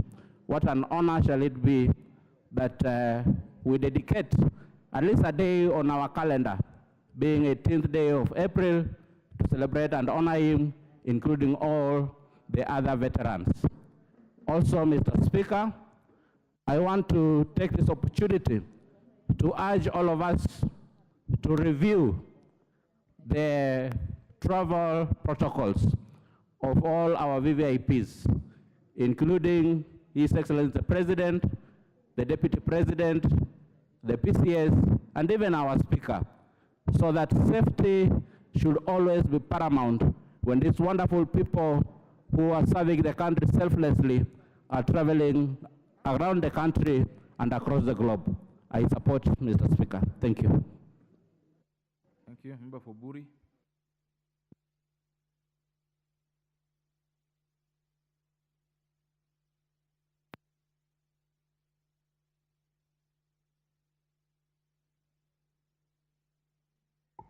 Thank you, Mr. Speaker, for this opportunity. First, I would like to express our sincere condolences on behalf of the great people of Bori, knowing very well the late General Ogola is our in-law. Mr. Speaker, we also pass our condolences to the family of the other fallen soldiers, the other 9 who have gone to be the maker when they're on duty. Mr. Speaker, the motion in the House is on local travel protocols. But I think, Mr. Speaker, this is but one of the things that we need to do for our Kenya Defense Forces. Mr. Speaker, I agree that there is need to restore the dignity of our soldiers. These are people who have sacrificed to defend our territories. These are people, Mr. Speaker, who have gone to install peace in the close the borders. These are people who have been called upon to, in the international arena, to ensure there is peace and tranquility in the world. I'm so proud of our Kenya Defense Forces. Mr. Speaker, we should not only be talking about the local travel protocols. Mr. Speaker, I'm also urging that there must be a policy where our soldiers, both retired, our veterans, and also the sitting, when they are on the private travel, they need to enjoy some travel discounts. Mr. Speaker, there are lounges across the world where we travel. Mr. Speaker, accessibility of our armed forces, are both retired and serving, need to be made available for these great people of our nation. Mr. Speaker, I also urge that we need to have fast-track accessibility to all hospitals in this country. Mr. Speaker, the fallen soldiers have left behind their families. Mr. Speaker, it's the high time now as a country, we start thinking on creating special funds to cater for the families of the fallen soldiers. Mr. Speaker, I know there are some counties where retired veterans have gathered together and formed the association. Mr. Speaker, we need to encourage the government to partner with these fallen veterans and create a recreational facility, special recreational facilities in almost every constituency in this country. Because in every constituency, we have so many soldiers serving and veterans, where these people can feel they are at home, where people can meet on their retirement, where people can enjoy as a group of people who have sacrificed for this nation. Mr. Speaker, we need to address the issue of special insurance coverage for our armed forces. Mr. Speaker, these are people in the front line. They have offered their lives, blood for this country. As such, Mr. Speaker, we need to be a caring nation. Mr. Speaker, I met General Ogola. He was an ardent golfer. I played golf with him religiously for many years. Humble man.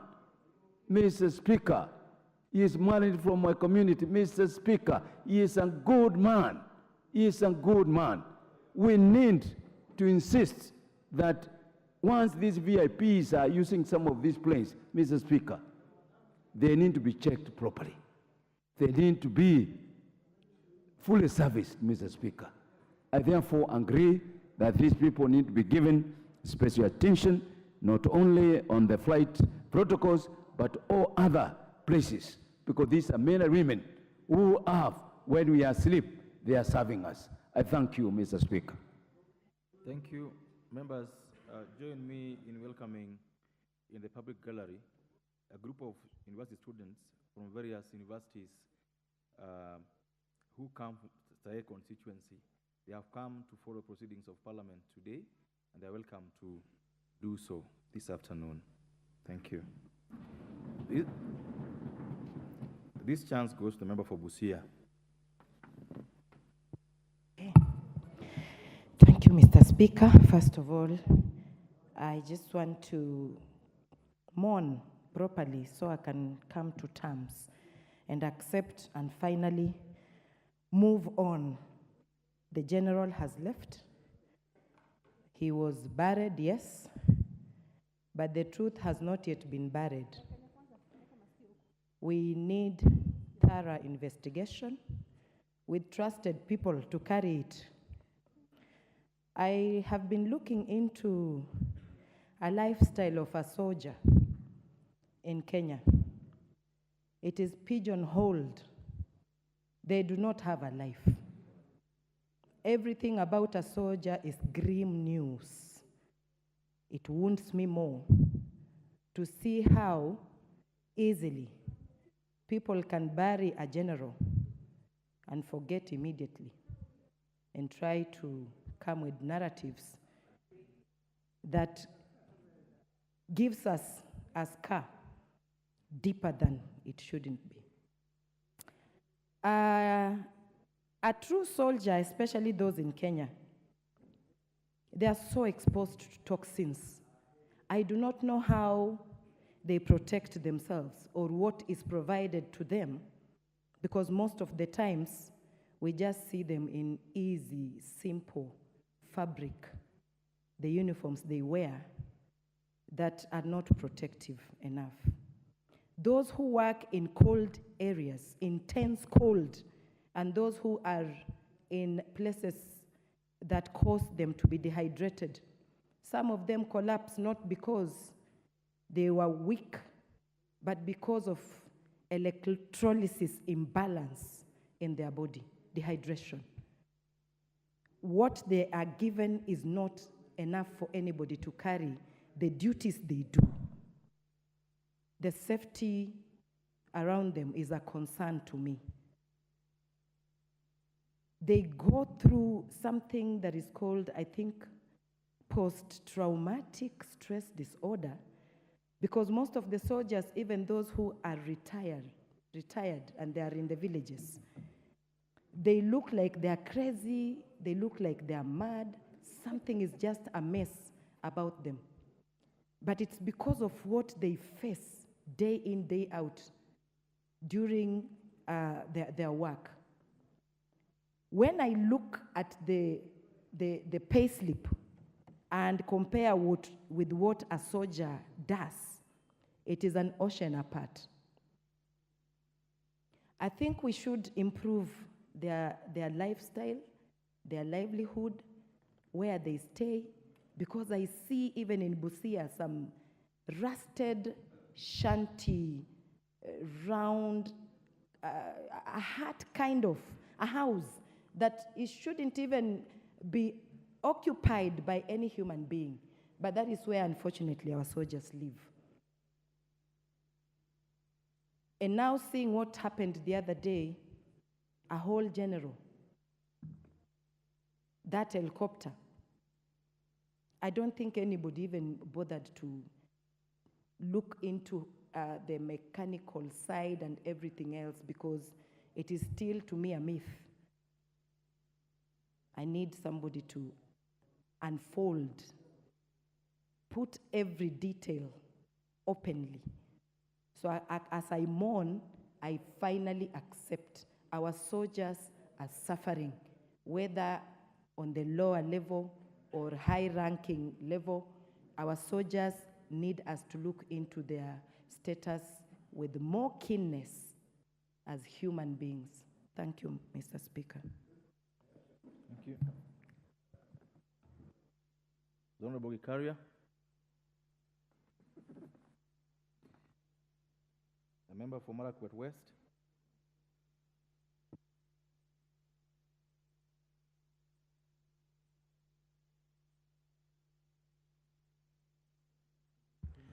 Thank you, Honorable Speaker, for giving me an opportunity to contribute on this very important motion.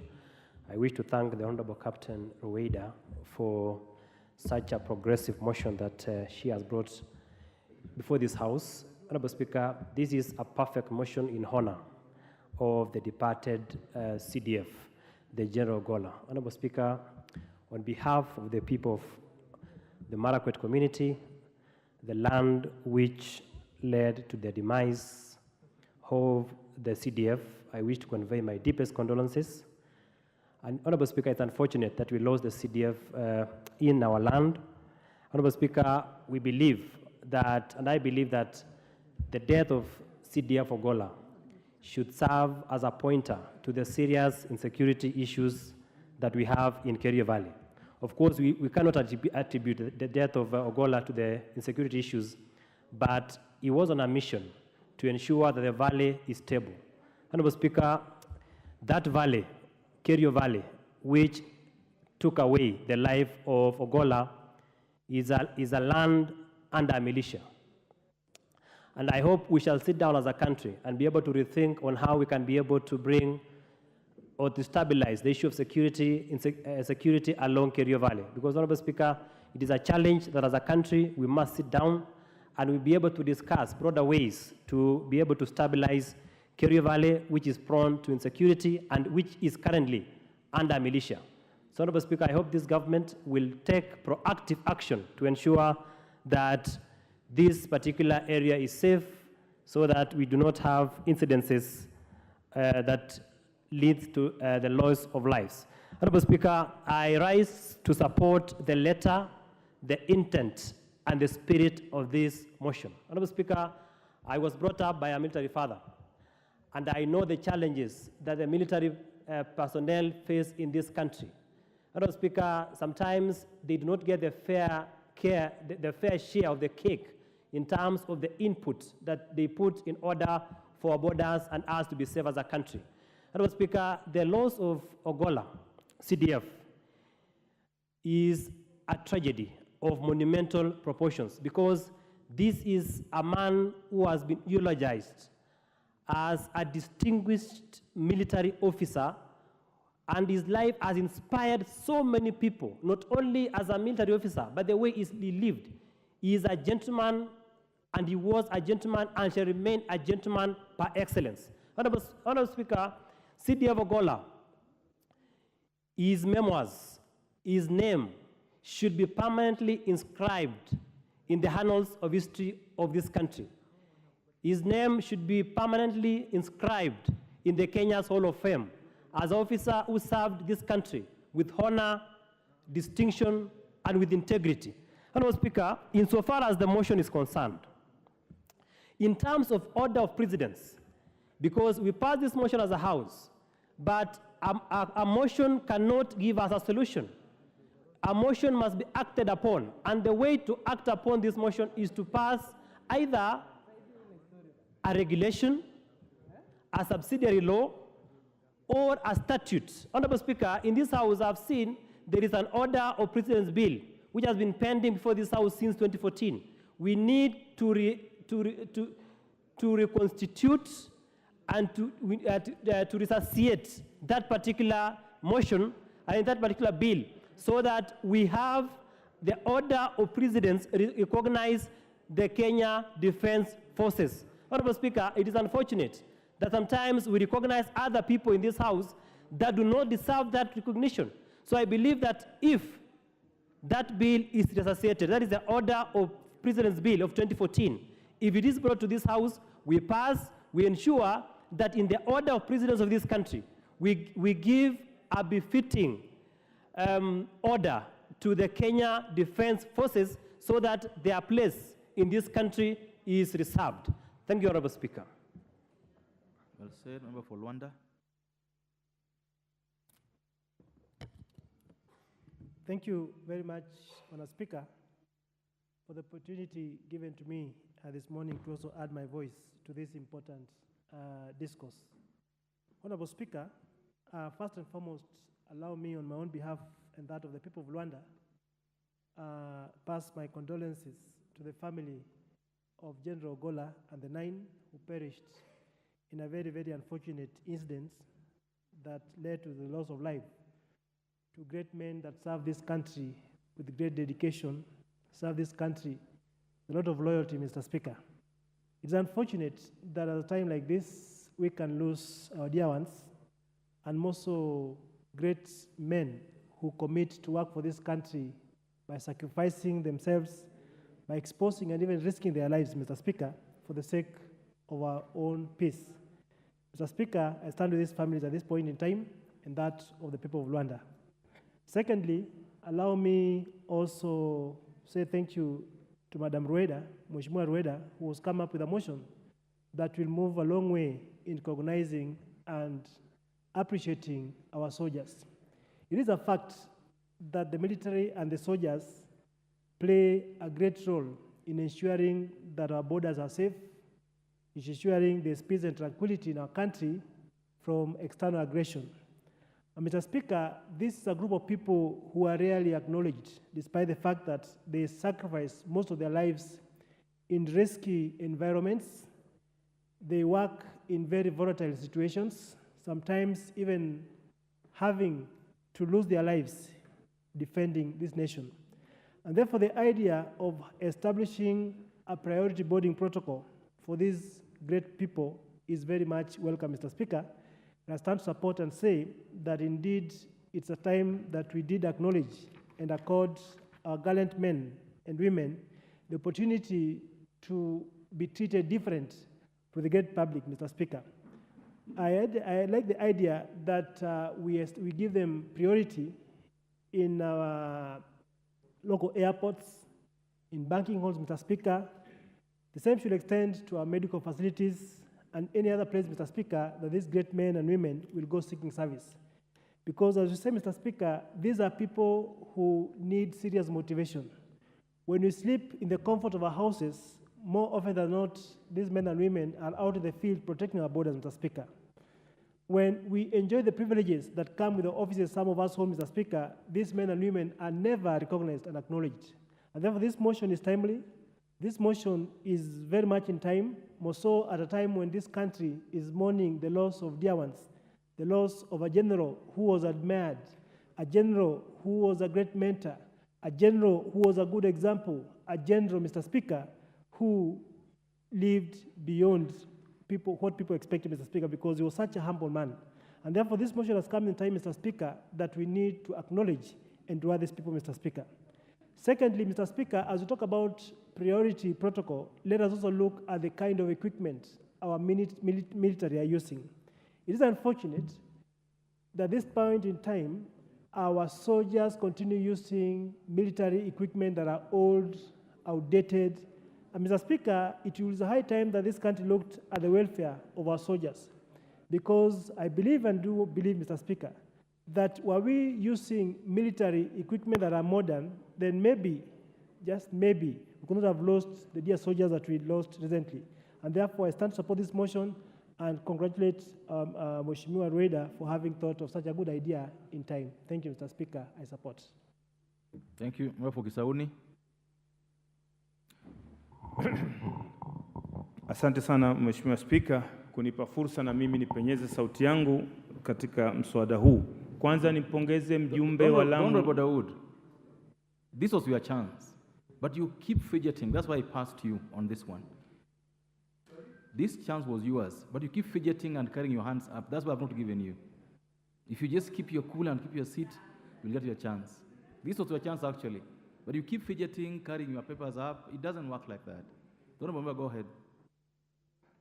Asante sana Mheshimiwa Spika. Kwanza nipongeze mjumbe wa Lamu Mashariki kwa kuleta mswada huu, na hasa mswada wake katika uwazi ni kwamba anataka maofisa wa jeshi wapewe heshima zao. Na hii sana ameileta kwa sababu ya mchakato anaoona unaoendelea katika eneo lake bunge. Kwa sababu pale ni karibu na msitu wa Boni, anawaona wanajeshi wakihangaika, anaona wanajeshi hawalali, anaona wakati wa mafuriko wanaishi katika mashimo ambayo yako na maji, wakiwa wanalinda doria kuhakikisha kwamba adui haingii kwetu. Kwa hivyo ni kweli kuwapa heshima wanajeshi ni vyema zaidi. Ni watu ambao wanajitolea kukaa mbali na familia zao, watoto wao, wakifika tu ni mwezi mmoja miili wanarudi. Kwa hivyo ni vyema sana wapewe heshima zao. Na hapa amezungumzia kuhusu kwamba ikiwa wanaabiri ndege wawe wanapewa kipaumbele. Ni kweli mataifa mengi sana, nimeenda hata Uturuki, wanapewa kipaumbele sana, wanaingia ni kwa sababu wako ndani ya ndege ile ya abiria ama ndege aina yote, lakini chochote cha kiusalama kitokea, yeye anaingia kazini, hawezi kusema mimi niko leave. Kwa hivyo ni vyema sana wapewe nafasi hiyo. Ingawa si wote wanajeshi wanaopanda ndege. Kuna wanajeshi wanawaya kabisa wanapanda matatu. Na wengine hata wanakwenda kwa miguu. Sasa tutafute ni njia gani ya kuwaheshimu si tu wale wanaopanda ndege, hata wale wanaotembea kwa miguu kwenye ofisi zozote za serikali zinazotolewa huduma, ili wakifika wapewe kipaumbele. Kwa sababu in case of anything, ama chochote kitakachotokea wakati wowote pale alipo yeye, ni lazima wataambiwa, itatoka matangazo, wanajeshi wote warudi kambini saa hizi na kuna hili na hili. Kwa hivyo ikiwa ameenda katika huduma center, ameenda katika ofisi za serikali, anapewa kipaumbele na familia yake, na anatoka pale mahali kwa haraka sana.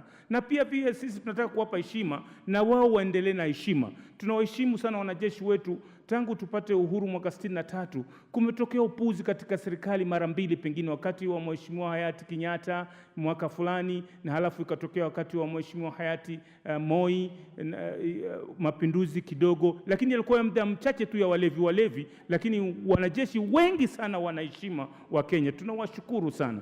Na pia tusiwasahau, ningemwomba the mover wa hii motion asisahau vikosi vya usalama vya ndani, angeviingiza ndani, kwa sababu hapa ndani pia, kule nje tunalindwa. Hatuwezi kuwa na chochote ambako cha maendeleo kitafanyika kama hatuna ulinzi wa nje, lakini kuna ulinzi wa ndani ambao pia hawalali. Mimi Mheshimiwa Spika, nimefanya kikosi cha GSU miaka 9, najua kazi gani ngumu wale wanafanya. Tunaishi msituni, unaishi kule kwa msitu paka unafanana na nugu.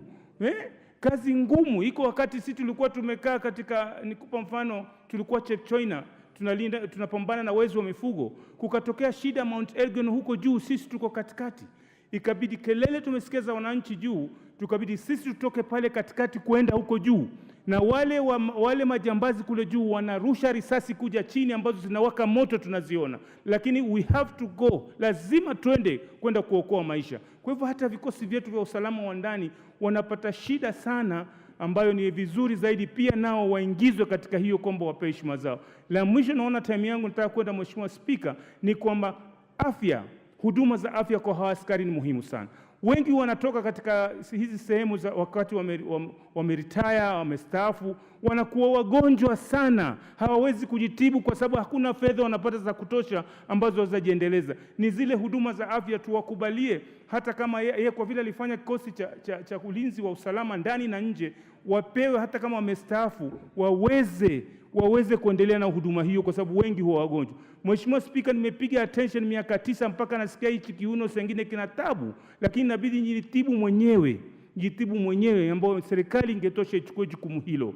Mheshimiwa Spika, hawa watu wako na familia, wengi wao familia zao wanarandaranda, hawasomi baada wamestaafu. Tuwasaidieni wawe kila Vyema. Member for North Imenti. Thank you, Mr. Speaker. Mr. Speaker, not that I'm raising because I counted and you told me you're following the list, so that is why I wanted to speak according to the list. And this is not the first time, Mr. Speaker, you are doing this to me.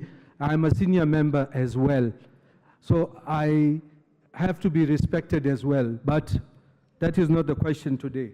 The question, Mr. Speaker, I want to join my colleagues in supporting this motion of the establishment of boarding protocols for Kenya Defence Forces. But Mr. Speaker, it is not just the Kenya Defence Forces which should be given the priority. It is all uniformed officers, because I believe even the police officers who guard us at night when we are sleeping, they need to be respected as well.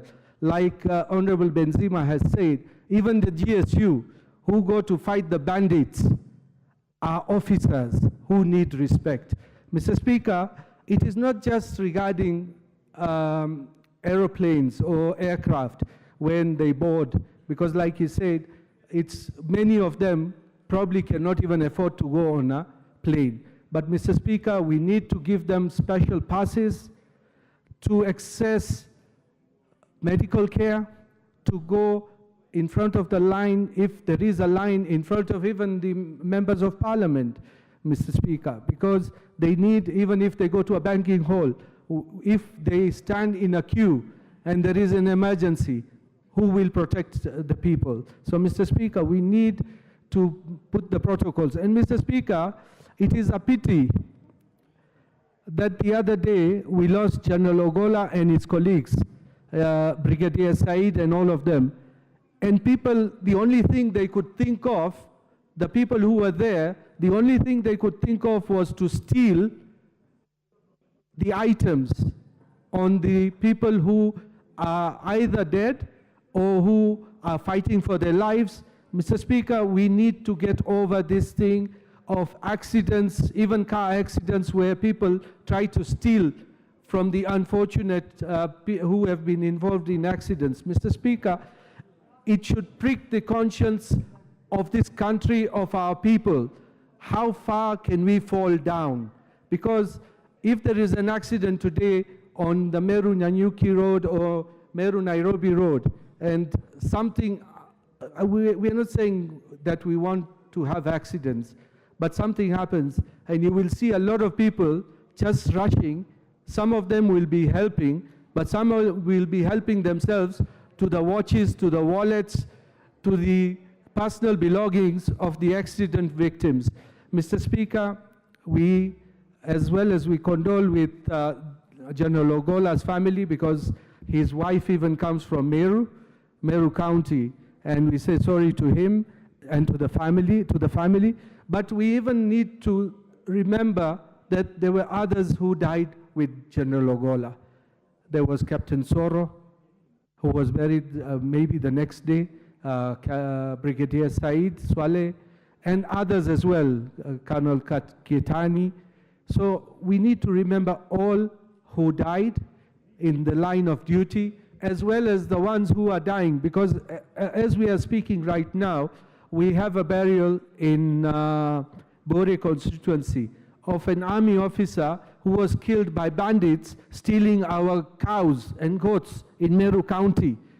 Mr. Speaker, we need to get to the bottom of this, and we need to see how we are going to do more for our uniformed officers, because they deserve it, and it's not that they don't deserve it. So I congratulate my sister, Captain Rueda, for this, because I think it's right, but we need even to add that any public place, the uniformed officers, not just the KDF, all uniformed officers, wherever they go, they are provided with VIP entrance so that they can be served. Thank you, Mr. Speaker, and I support. Thank you. Member for Isiolo South. Thank you, Mr. Speaker, for giving me the opportunity to air my views.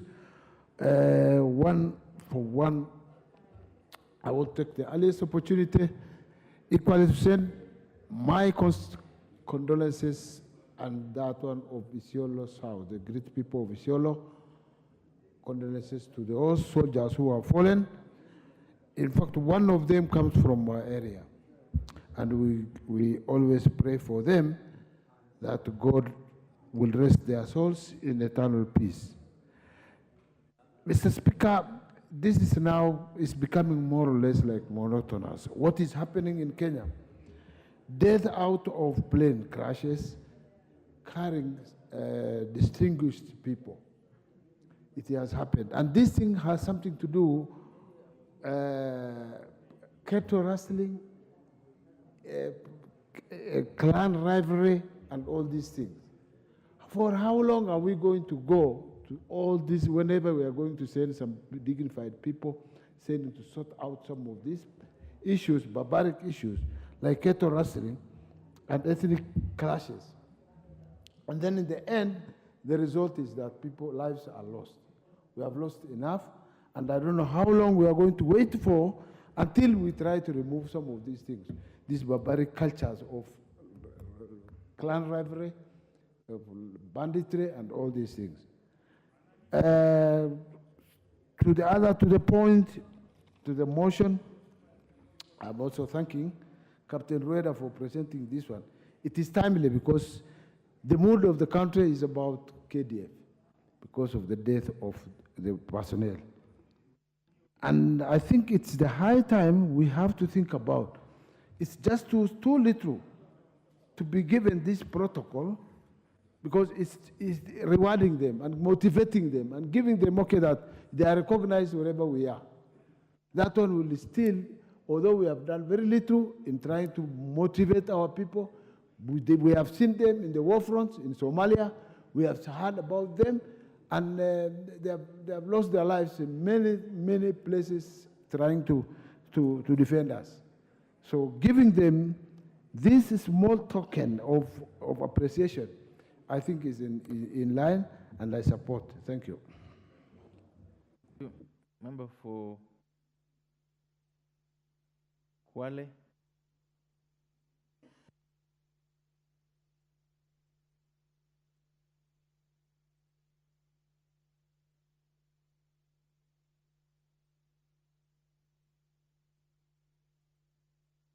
The Honorable Masito, this is the opportunity.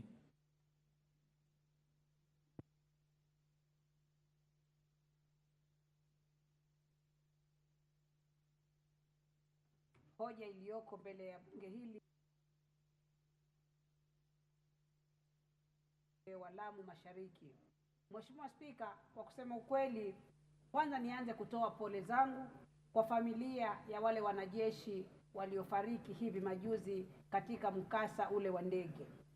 Itakuwa si vibaya serikali kuangalia na kuchunguza kwa kina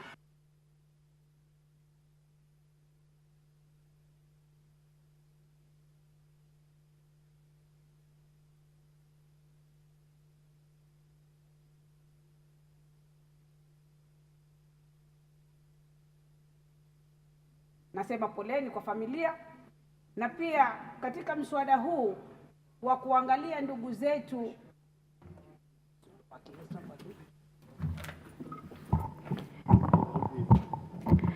basi niseme asante sana Mheshimiwa Spika kwa kunipatia nafasi hii. Pia nitoe pole zangu kwa familia ya wanajeshi wetu waliofariki hivi majuzi kwa mkasa ule wa ndege. Niseme pole sana, na pia sisi Waislamu, Mheshimiwa Spika, tunaamini kweli mauti yako, na kila mtu aliyezaliwa lazima siku moja atafikwa na mauti, na hakuna kitakachobaki katika hii dunia. Lakini mauti yakiwa yametokea kwa njia ya kutatanisha, si vibaya kufanyiwa uchunguzi na kujulikana kiini cha mauaji yale au cha kifo kile. Basi Mheshimiwa Spika, nikimuunga mkono dadangu Mheshimiwa Ruweida, mbunge wa Lamu Mashariki, hoja hii iliyoko mbele ya bunge hili ya kuwatetea au kuwasaidia wale ndugu zetu wanajeshi au katika jeshi la polisi lililoko katika nje na ndani ya taifa hili kwa kazi nzuri sana wanayoifanya, lakini mimi naona serikali yetu bado haijawatambua. Mheshimiwa Spika, wanajeshi wanafanya kazi ngumu, wanafanya kazi ya kujitolea ambayo hata mimi na wewe Mheshimiwa Spika, nina hakika tukipatiwa tutaiona ni kazi ngumu. Wanakaa nje siku nyingi au masaa mengi mbali na familia zao, ambapo mimi binafsi ingekuwa kazi ngumu kwangu kukaa mbali na familia yangu kuhudumia taifa.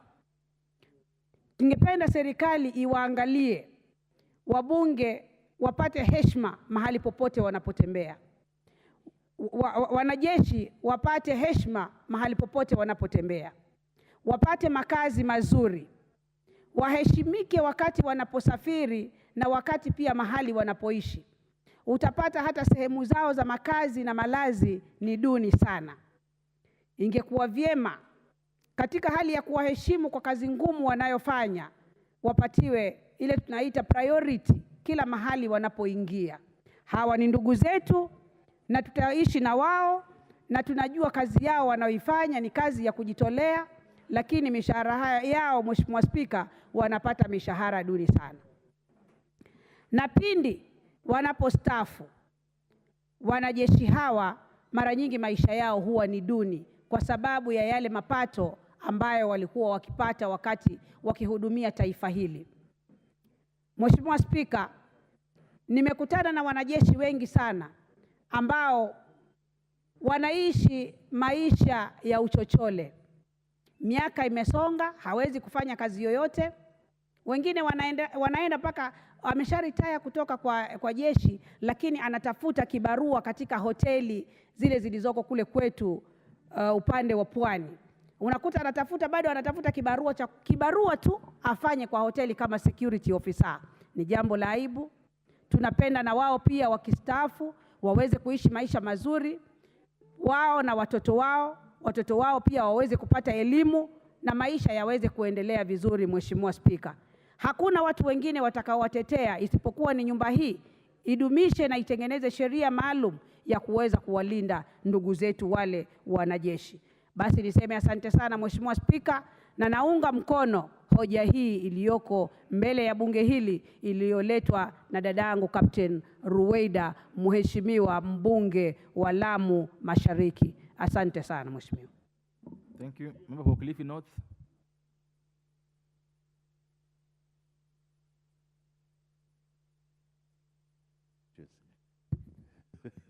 Honorable Speaker, I want to thank you very much for giving me this opportunity to contribute to this motion that the Honorable Ruweida Obo has brought, a very important motion. Honorable Speaker, our armed forces deserve a lot of respect. They sacrifice a lot for this country to put this country safe and to ensure that our borders, in and without our borders, we are safe. And therefore, to give them just that one privilege, that when it comes to boarding, just like we see in other jurisdictions in this country, we hear women and children, then we hear armed forces, then you hear senior citizens, just that protocol, that recognition, so that they do not queue like any other person.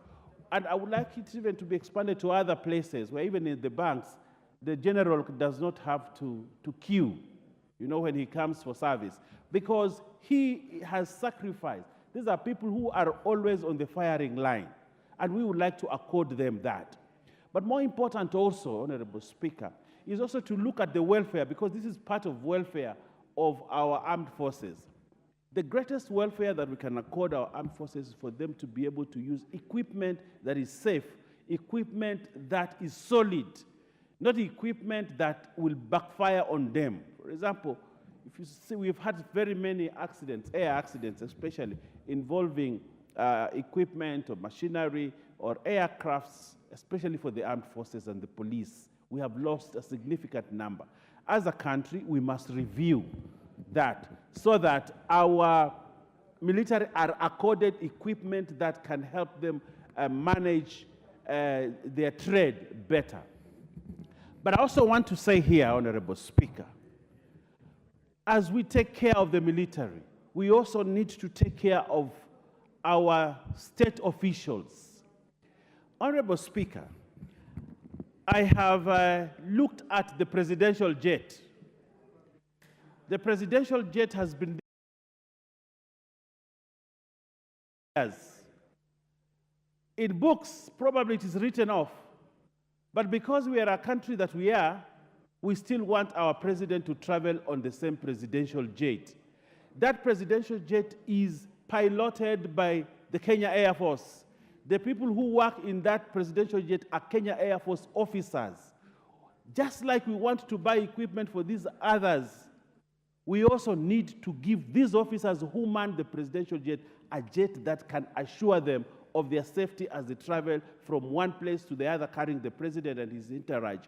We must, as a country, budget for a new presidential jet so that we can retire this current presidential jet and have another one. And this House has the responsibility, Honorable Speaker, to start putting a budget line and the first budget so that... Honorable Ndindi, Honorable Dindi Nyoro is... Honorable Ndindi, I want you to listen to the Honorable Bayer, because he's speaking to you. Yes, Honorable Dindi Nyoro, please sit closer to me here so that you can hear what I'm saying. I am saying, Honorable Dindi Nyoro and your budget committee, you need to put a budget line in the current budget to start budgeting for a new presidential jet, even if it's not William Ruto who will use it, but the next president of this country should be secured, his flight should be secured by having a new presidential jet.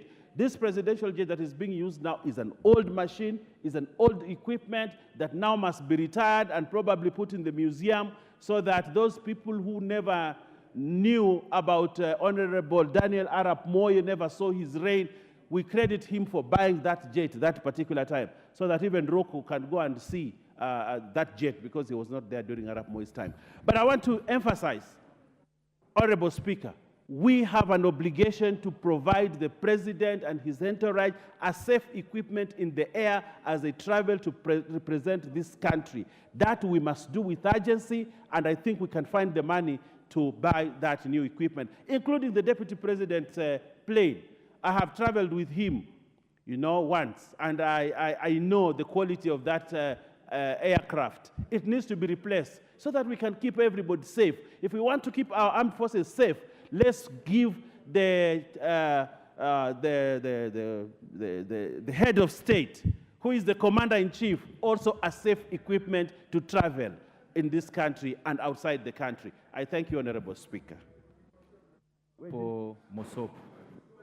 Honorable Ruku, your chance will come. Ruku. Definitely. Constituency yako ni ndogo sana. Hata ni ya juzi.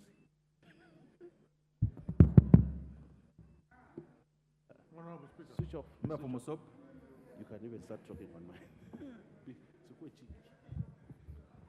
No, you're out of order. Honorable Ruku, you're out of order. Totally. Resume your seat. Member for Mosop. Come and use this one. You cannot place the member for Mosop. What is wrong with the mic? Wrong with the, come and use this one that is on.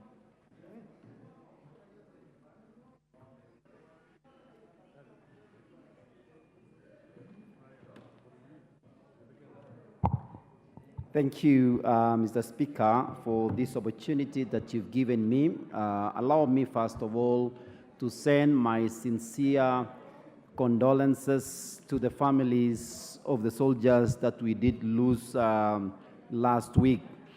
I want to sincerely send my condolences to the family of Okola and the rest of the soldiers who were involved in the helicopter crash while they were in the line of duty. Very unfortunate, Mr. Speaker, that we did lose very, very valuable people to this nation just because of mechanical errors. It's unfortunate also the Deputy Majority Leader mentioned the concerns that he has over the plane of His Excellency the President and his team, which actually makes me wonder if we are now safe. But Mr. Speaker, these soldiers serve this country every single day. They go to risk areas, they sacrifice their lives on behalf of the people of this country. We lost Colonel Sawe, Major Sawe from my constituency, coming from the same village. A young man who served in the KDF for quite some time, and he has helped a lot of people. It is very unfortunate that we've lost such a talent at a very young age, and I want to send also my condolences to his wife, his children, and the people of Mosop, that we've lost a very, very crucial individual who really contributed a lot to the development of our constituency. And the rest of the soldiers as well who was lost in that particular crash. And I want also to support this motion by Honorable Rueda, a member of parliament, for two reasons. One, Mr. Speaker, these soldiers sacrifice too much, but we don't really appreciate what they do. In most of the countries when you travel, they give first priority to those who have served the country, those who are in service, and those who have even retired, those who are active and those who have retired, before anybody else boards, either the first class and then they stay the servicemen. They do that because they want to appreciate of what they have done or the services that they've rendered to their nation. And so this particular motion that they are urging the national government through the Ministry of Roads and Transport to encourage the local airlines to establish priority boarding protocol for the Kenya Defense Forces and also the Special Forces, I do support, because it is the least we can actually do. Because every time we are asleep, most of these people, they don't sleep because they want to make sure that our nation is safe. And most of the time, we truly don't just think about them. When they come home, we want to celebrate them, but we don't just give it back. Most of them, Mr. Speaker, once they retire, they live a very horrible life because either the salary was low, they were not prepared, and so when they get sick, they have to really resort to many other things. But I want to support most of the members who have really suggested that we establish a health insurance program for servicemen so that years after they've retired or they've gone home, they will continue to access good service, good medical service that is going to actually make a difference in their families and in them because they sacrifice a lot during their time in service. So I do support this particular motion to give them priority boarding in all airlines so that they just, they actually feel that they are being appreciated and we are actually giving them an opportunity so that they actually feel that they have done something for this country. So I stand here to support the motion and also to pass my sincere condolences to the families. Thank you, Mr. Speaker, for the opportunity. Thank you. Member for Nyeri.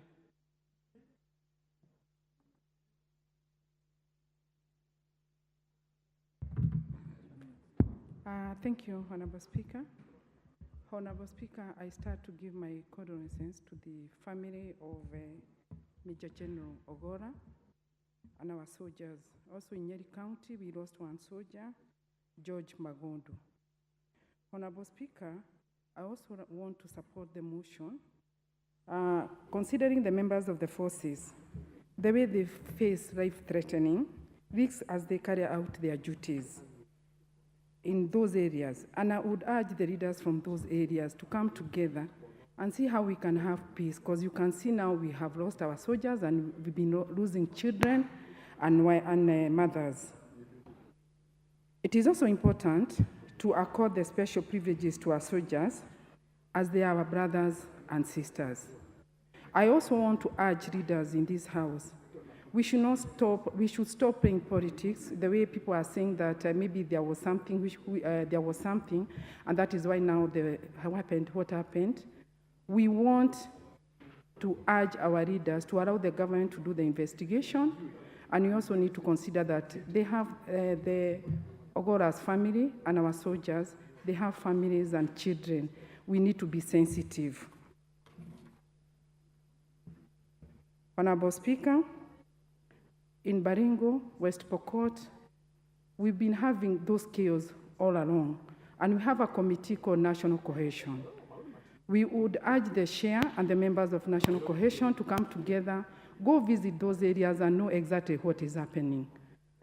All the same, my final, I just want to say, Honorable Reader, congratulations, this is long overdue. Let us support our soldiers, let us support our families, and I'm sure things will be fine. Thank you, Honorable Speaker. Thank you. Member for Migori.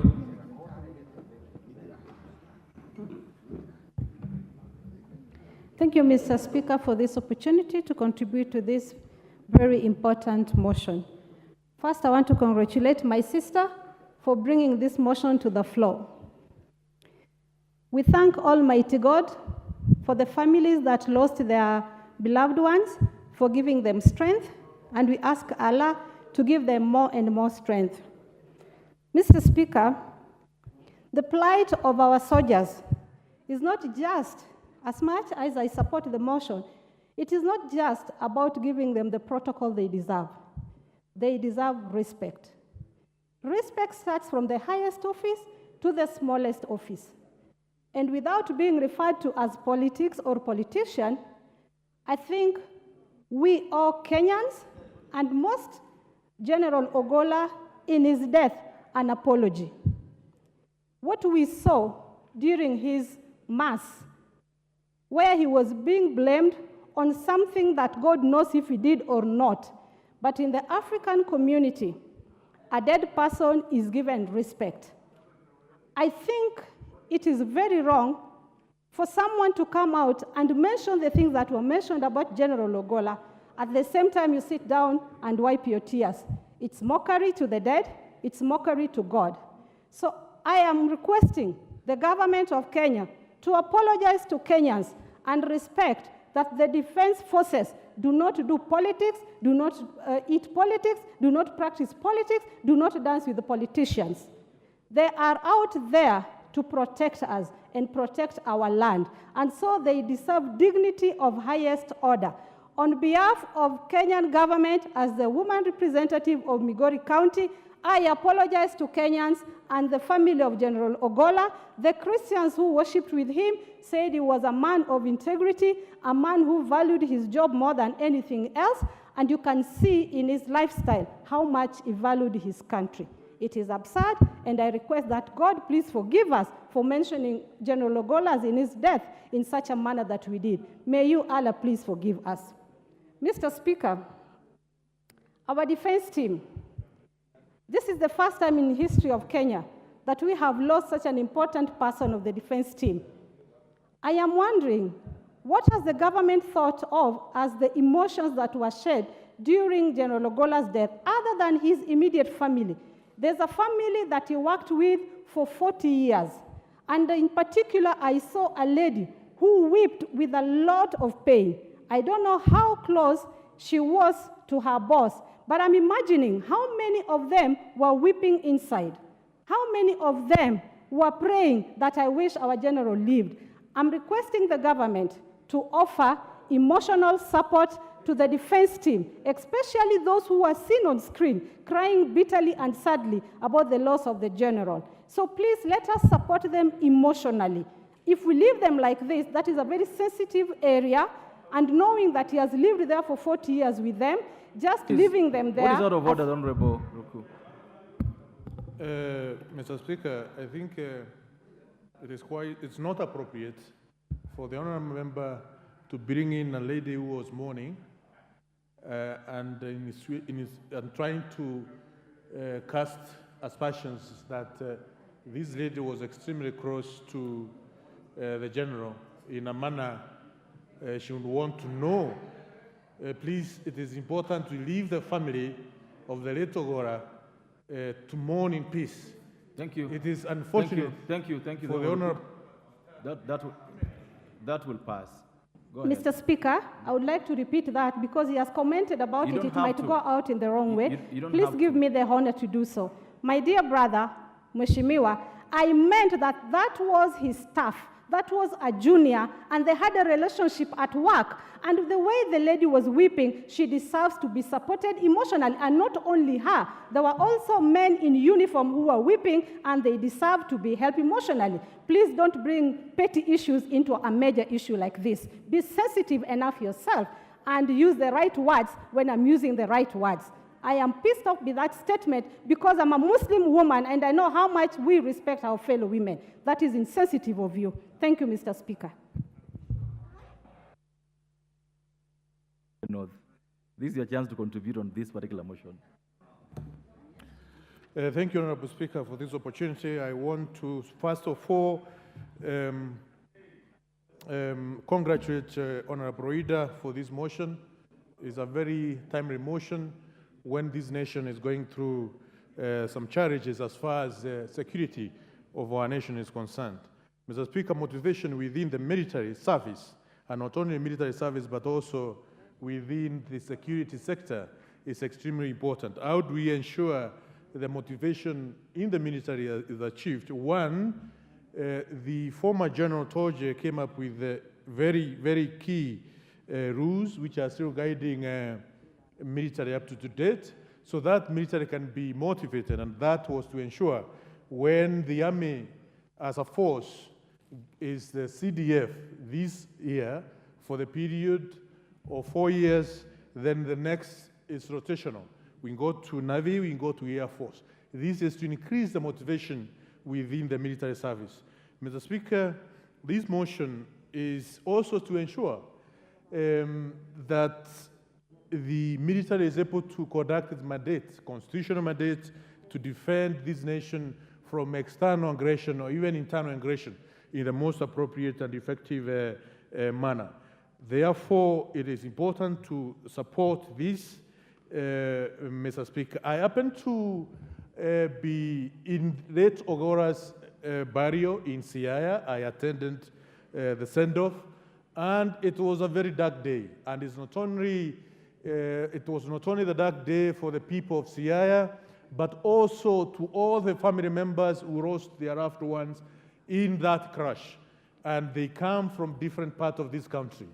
Mr. Speaker, it is important we have improvement of military equipment, not only the arsenals of the military, but also the day-to-day equipment which they use, whether it is aircraft, whether it is the vehicles which they use.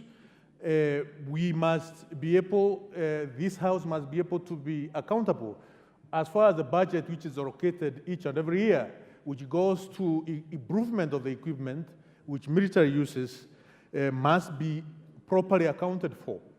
And not only the military in terms of the generals and the service men who work in the military, but also the commander-in-chief of the Defense Forces of Kenya. The aircraft which the commander-in-chief uses must also be modernized. It is true, the Air Force One, which the president uses, cannot be able to transfer from Kenya all the way to New York, from Kenya all the way to Europe. It is not, indeed, a very safe aircraft as it is at the moment. At this point, Mr. Speaker, it is good also to congratulate the late President Moi for achieving to ensure military discipline. Kenya military becomes one of the most disciplined forces we have in Africa, but also in the world. This is through effort of the late President Moi, plus other presidents who have served this nation, and the generals who have served the nation. Mr. Speaker, it is not only the military, but also the police service. It also requires ring fencing its budget so that their budget can be able to be used properly, because we are having quite a number of challenges as far as police service of this nation is concerned. Mr. Speaker, we need to move with speed as a House to ensure those who are in security, whether in military or in police service and other security agencies, are well resourced, including the National Intelligence Service. They are well resourced to ensure the security of our nation becomes a priority. That's the only way we can be able to grow our economy. That's the only way we can be able to have investors coming in this economy, and our economy can be able to be predictable, and therefore creating more jobs for our youth and for the future generation. Mr. Speaker, I thank you for the opportunity. This chance goes to the member for Narok North.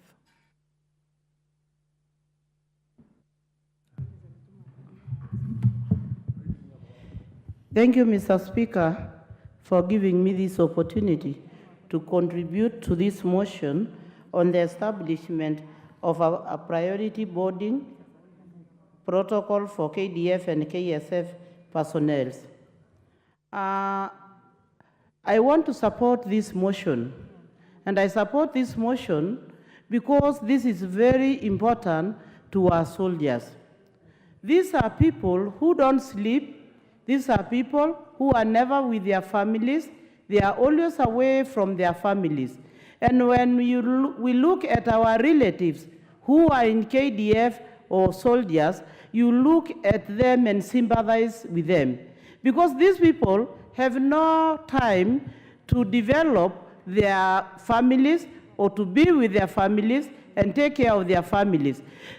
So, for us as members of parliament, we would like to look into this issue and go to a step ahead to make sure that we look into their welfare. Because these people, after retirement, they are overused in the work they do in their career, so that when they come back home, they are not even able to do anything else.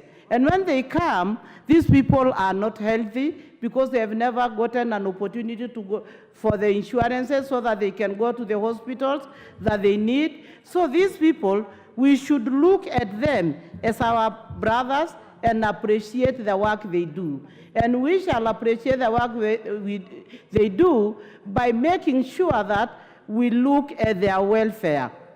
The condition they live in is not very good. So I think it is time we take a step to make sure that they live in the way other Kenyans live.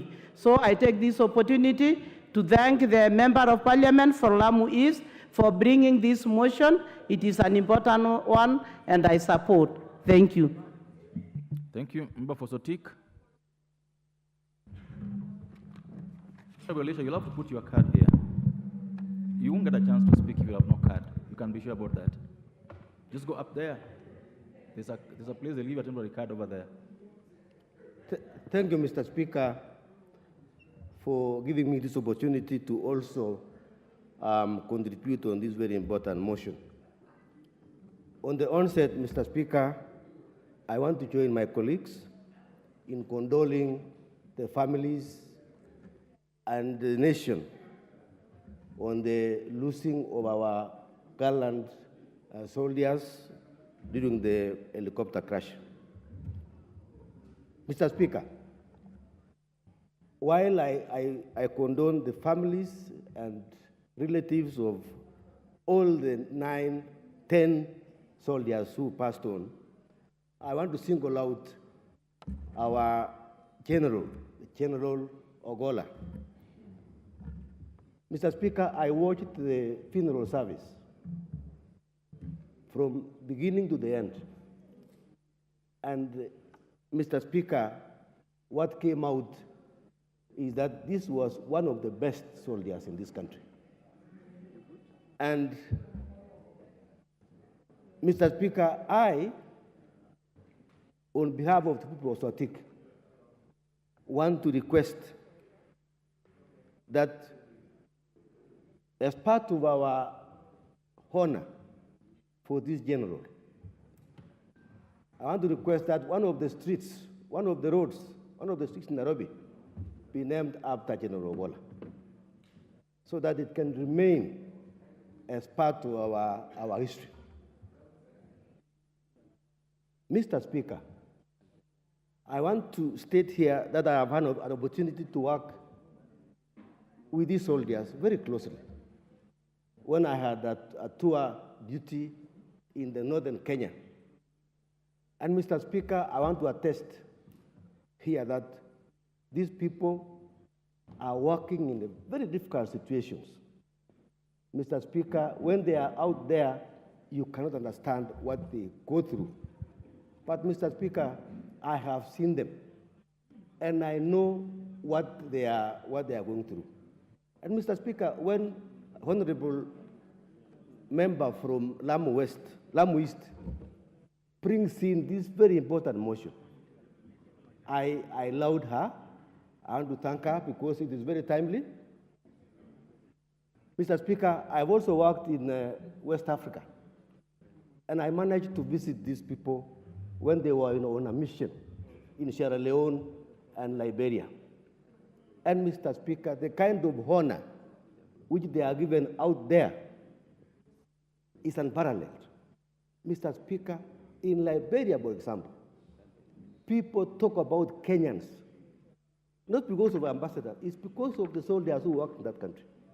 They worked very well and they served this country very well. There are others who worked in other places like Yugoslavia, in Somalia, for example, where they have really gone through a lot of hell. And Mr. Speaker, when we ask for travel privileges for these Kenyans who are working hard for this country, I don't think we are asking for too much. We are just asking that they be given those privileges. And Mr. Speaker, I want to ask the Lamu East MP to also look at a way of benchmarking so that we know what happens in other countries. How are soldiers given privileges in other countries? Because, Mr. Speaker, when you travel in the airport, you find that some soldiers from other countries are given better privileges to go through the airport, and ours are not given. So, Mr. Speaker, I want to believe that this motion can be discussed more so that we can be able to know what can be done. And we want the best, Mr. Speaker. So we are thanking the mover of this motion, but we want her to go in depth so that he can be able to give us the best practices in this world, so that these people of Kenya can be given the best. Mr. Speaker, I also want to say that we also need to look at the lives of families who are left behind, because these families are also suffering. The government needs to look at this issue, and so that the families can also be able to live in a better life. Thank you, Mr. Speaker. I support the motion.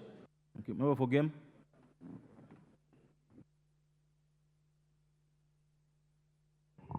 Thank you, Mr. Speaker, sir.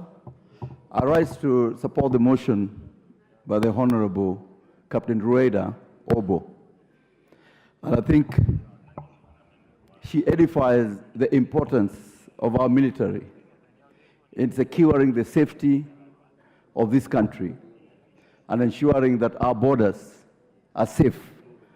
The role that they are carrying for the country is a sacrifice on itself.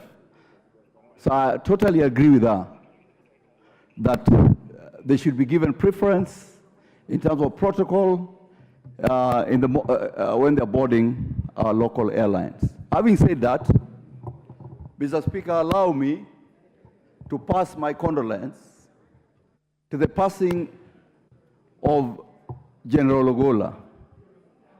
I had a rare privilege on the 7th of October 2023 to share a meal with him and the President of the Republic of Kenya, the Deputy President of the Republic of Kenya, in his house in Siaya Alego. Of course, the Honorable Karoli was also a part of the delegation that visited General Ogola. The wife and the family together with their relatives, welcomed us to the home of General Gola with a lot of hospitality. We had a good meal and we shared a lot of jokes in that moment. So my heart goes out for General Gola, a man who had a great demeanor, a man whose heart was full of a lot of humility. And we as a community has lost a great son of Lowland. May his soul rest in eternal peace. Thank you. Thank you. Members, allow me to welcome in the Speaker's Gallery the officials of the Africa Youth Leadership Forum.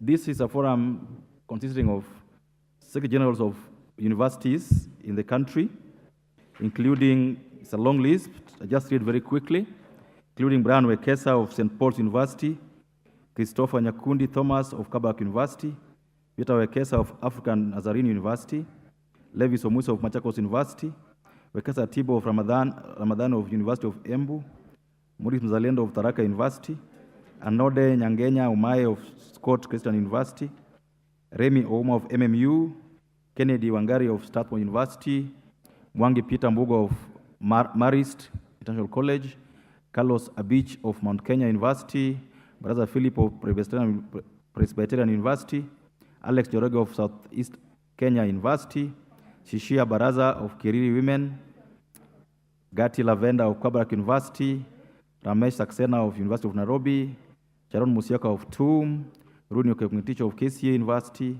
Timothy Gitongo of JQAT, Emmanuel Yogo of Machakos University, Kenneth Daudi Misioki of St. Paul's, Felix Maina Muchai of Pan-Africa, Ogise Brown of University of Nairobi, Mark Bryan of Mukundi of Africa International University, and Lewis Protas of JQAT, and Michelle Maura of KU.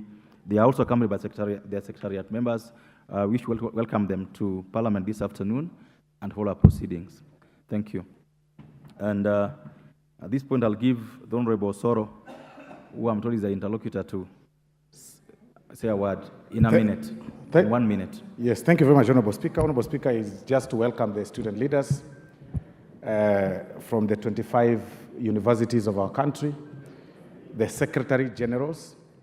Honorable Speaker, these students came for a mentorship program organized by the Bunge Fellowship that meets every Wednesday at 6 a.m. in the morning to 8. And today, last week we had chairman for the mentorship program. And the mentor then was Honorable Elachi. And today, in their wisdom, the Bunge Fellowship felt like I should be the lead in terms of mentorship, assisted by the Honorable Kagushia. So, Honorable Speaker, I want to welcome them, wish them all the best even as they continue pursuing their dreams, and tell them that today you may be seated in the Speaker's Gallery, but by God's grace, a day, tomorrow or a day after tomorrow, you'll find yourself in plenary. So welcome and thank you very much. Honorable members, Honorable Watch, I think the time for this motion is spent. The time for this motion is spent. I now call upon the mover of this motion, the Honorable Rueda Obo, to reply. She's well advised. She's going to do what you need her to do. Thank you, Mr. Speaker.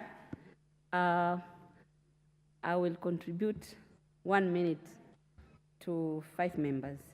One, Anthony Olwech Madare. Is he here? Ayuko? Okay. Another one, okay. Let's go to Harrison Kombe, Magarini. 1 minute, please. How many minutes are you giving out, Honorable Rueda? Just call them out so that we know them, all of them together. So you said Anthony Olwech, Harrison Kombe. The next one is? It's her chance, not yours.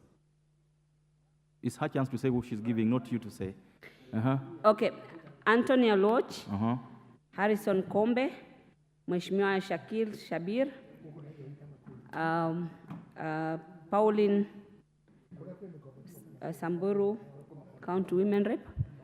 And we can put 2 more, because Mheshimiwa Osoro has already spoken, yeah? Okay. Okay. Can give another one. The 2 gentlemen there. Okay. I would request that each of you take. So 5 members, 5 minutes. Thank you. The Honorable Watch. Thank you, Honorable Speaker, and thank you, Honorable Raider, for giving me this 1 minute and for bringing this motion. I join the rest of Kenyans and my colleagues in condoling General Ogola, as well as the other 9 gallant generals who lost their lives.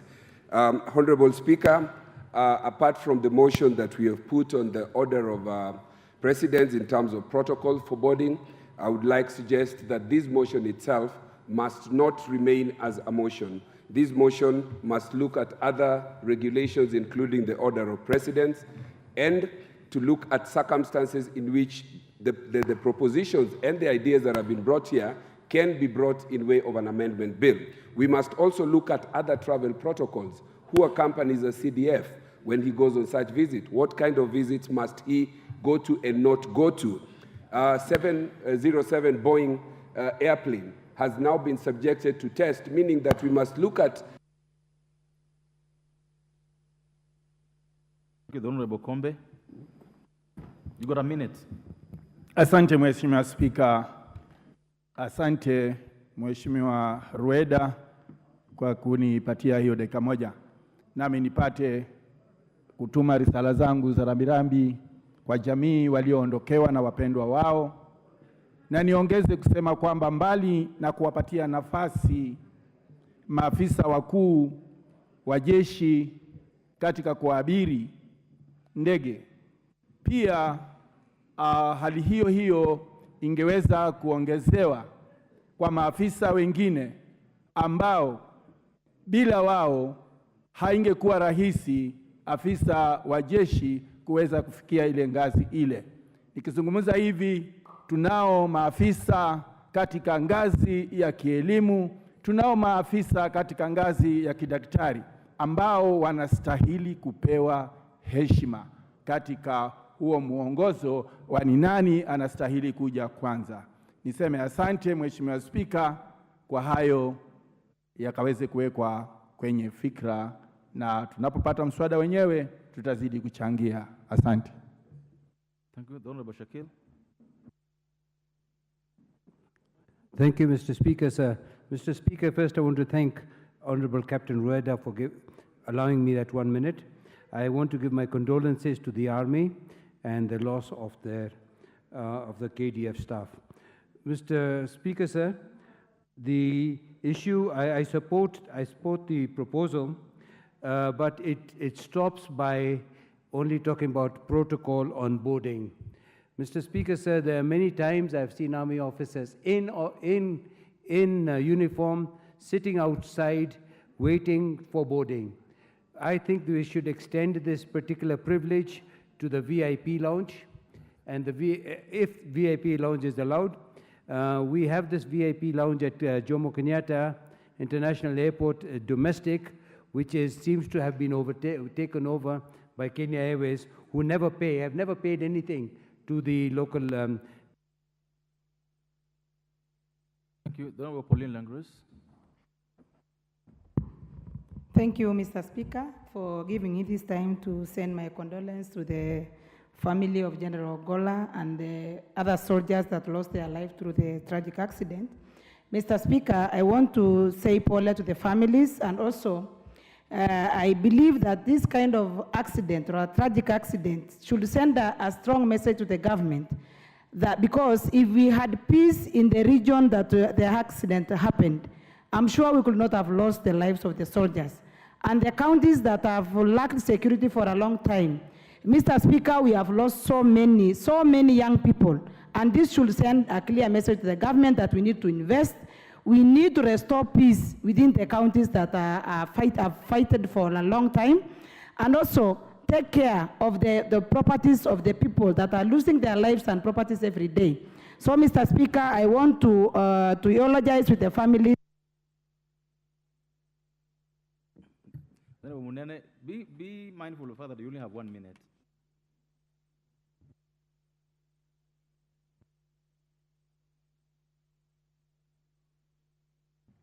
Thank you, Mr. Speaker. Mr. Speaker, I want to eulogize General Ogola and the guard and soldiers that we lost in that tragic accident. And Mr. Speaker, in eulogizing the soldiers, we say in every occurrence, we need to learn lessons.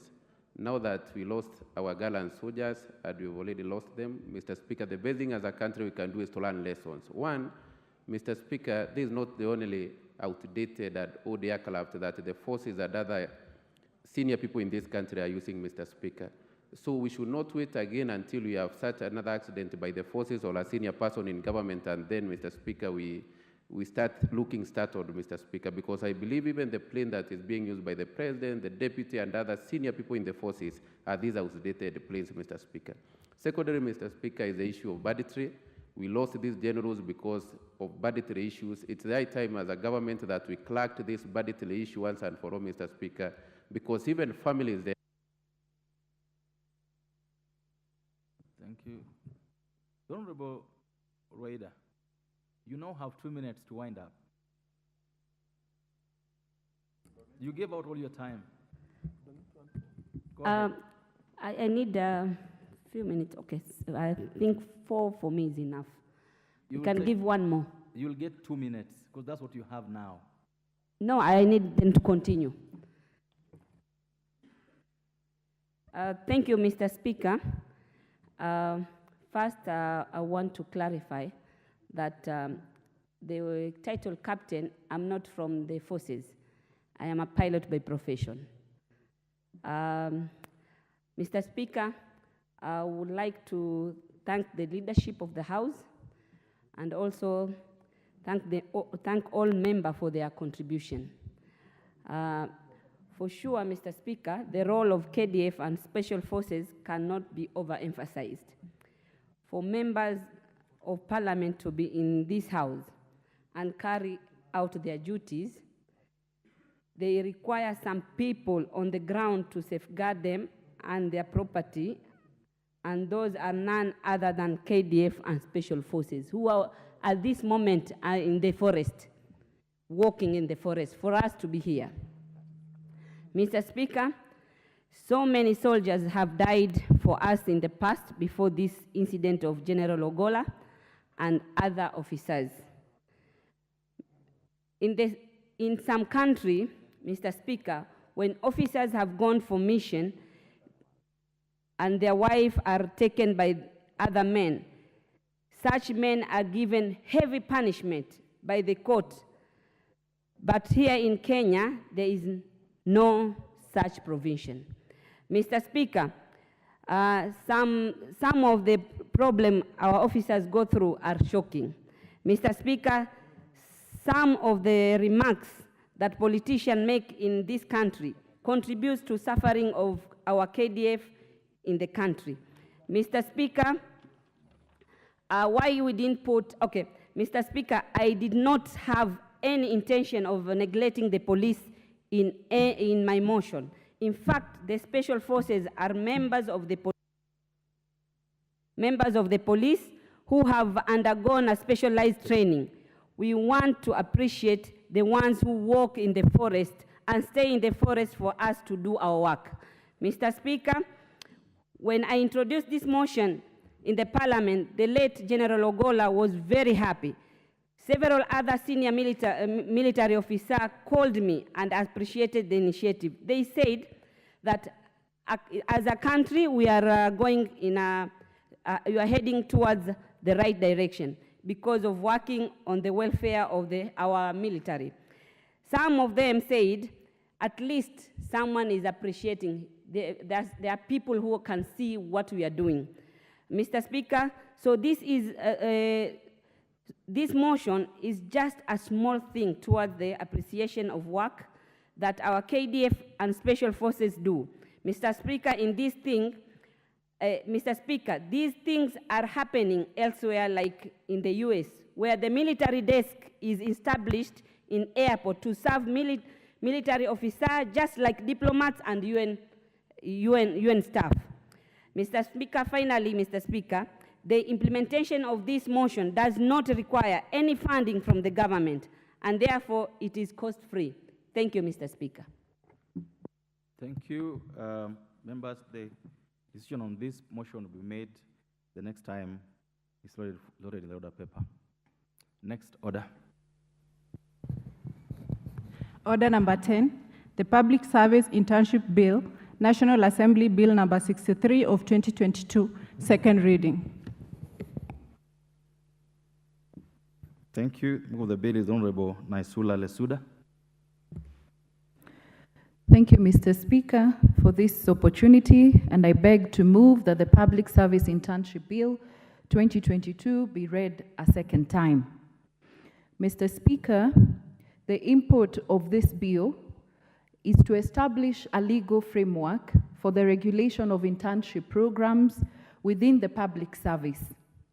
Article 55 of the Constitution provides that the state shall take measures, including affirmative action programs, to ensure that the youth have access to entirely relevant education, training, and employment. Mr. Speaker, this bill seeks to ensure the provision of a monthly stipend, insurance, and other entitlements to persons engaged in internships within the public service for the duration of the internship program, and that is at the national level and also at the county government level, Mr. Speaker. The provision of stipend to interns is necessary as the interns contribute to the manpower of the organization by offering their professional skills as apprentices.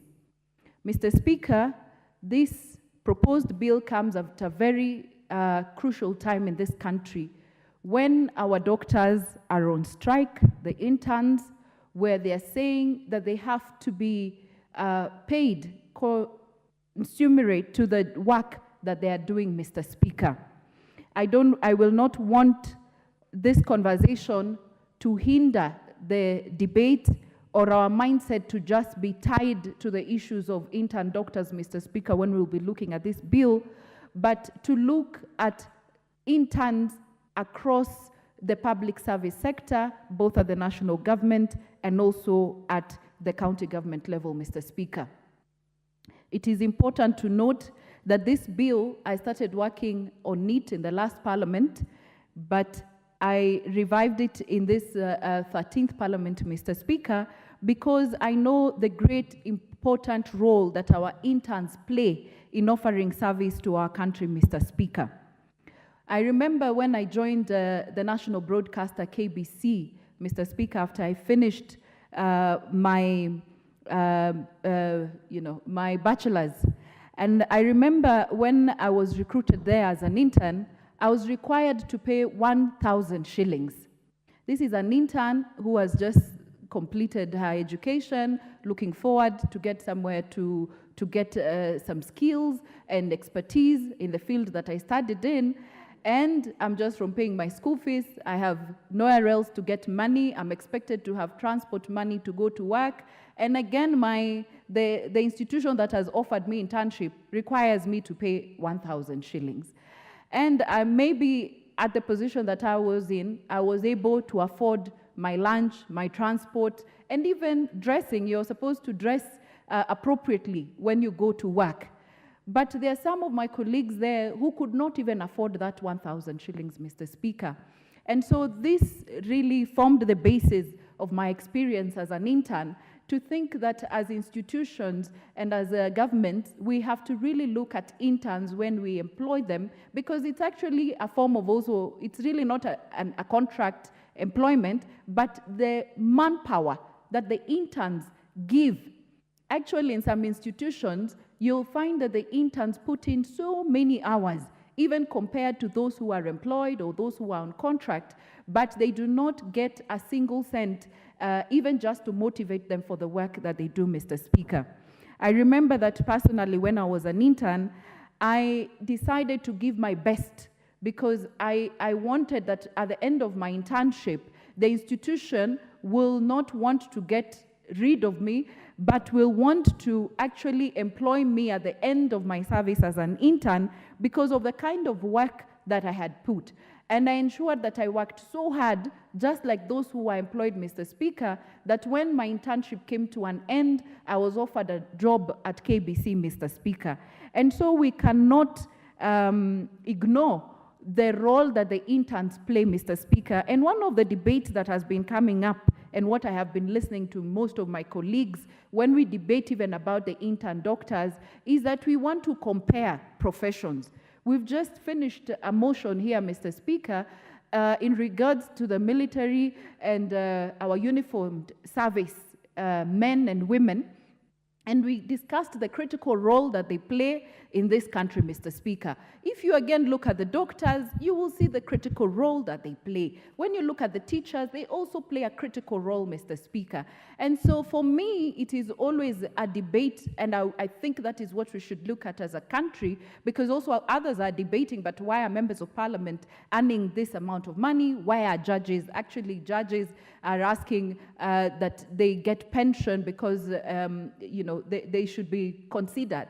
And the argument should be that each profession should be looked as the profession that it is and the service that that profession offers. You might not be able to quantify or to say that a CAS does the same job as a doctor. No, let us look at the doctor as a doctor. Let us look at a teacher as a teacher, and the role that each profession performs in this country, because I believe that each profession in this country is key and plays a critical role in the economic development of our country and the socio-economic development of our country, Mr. Speaker.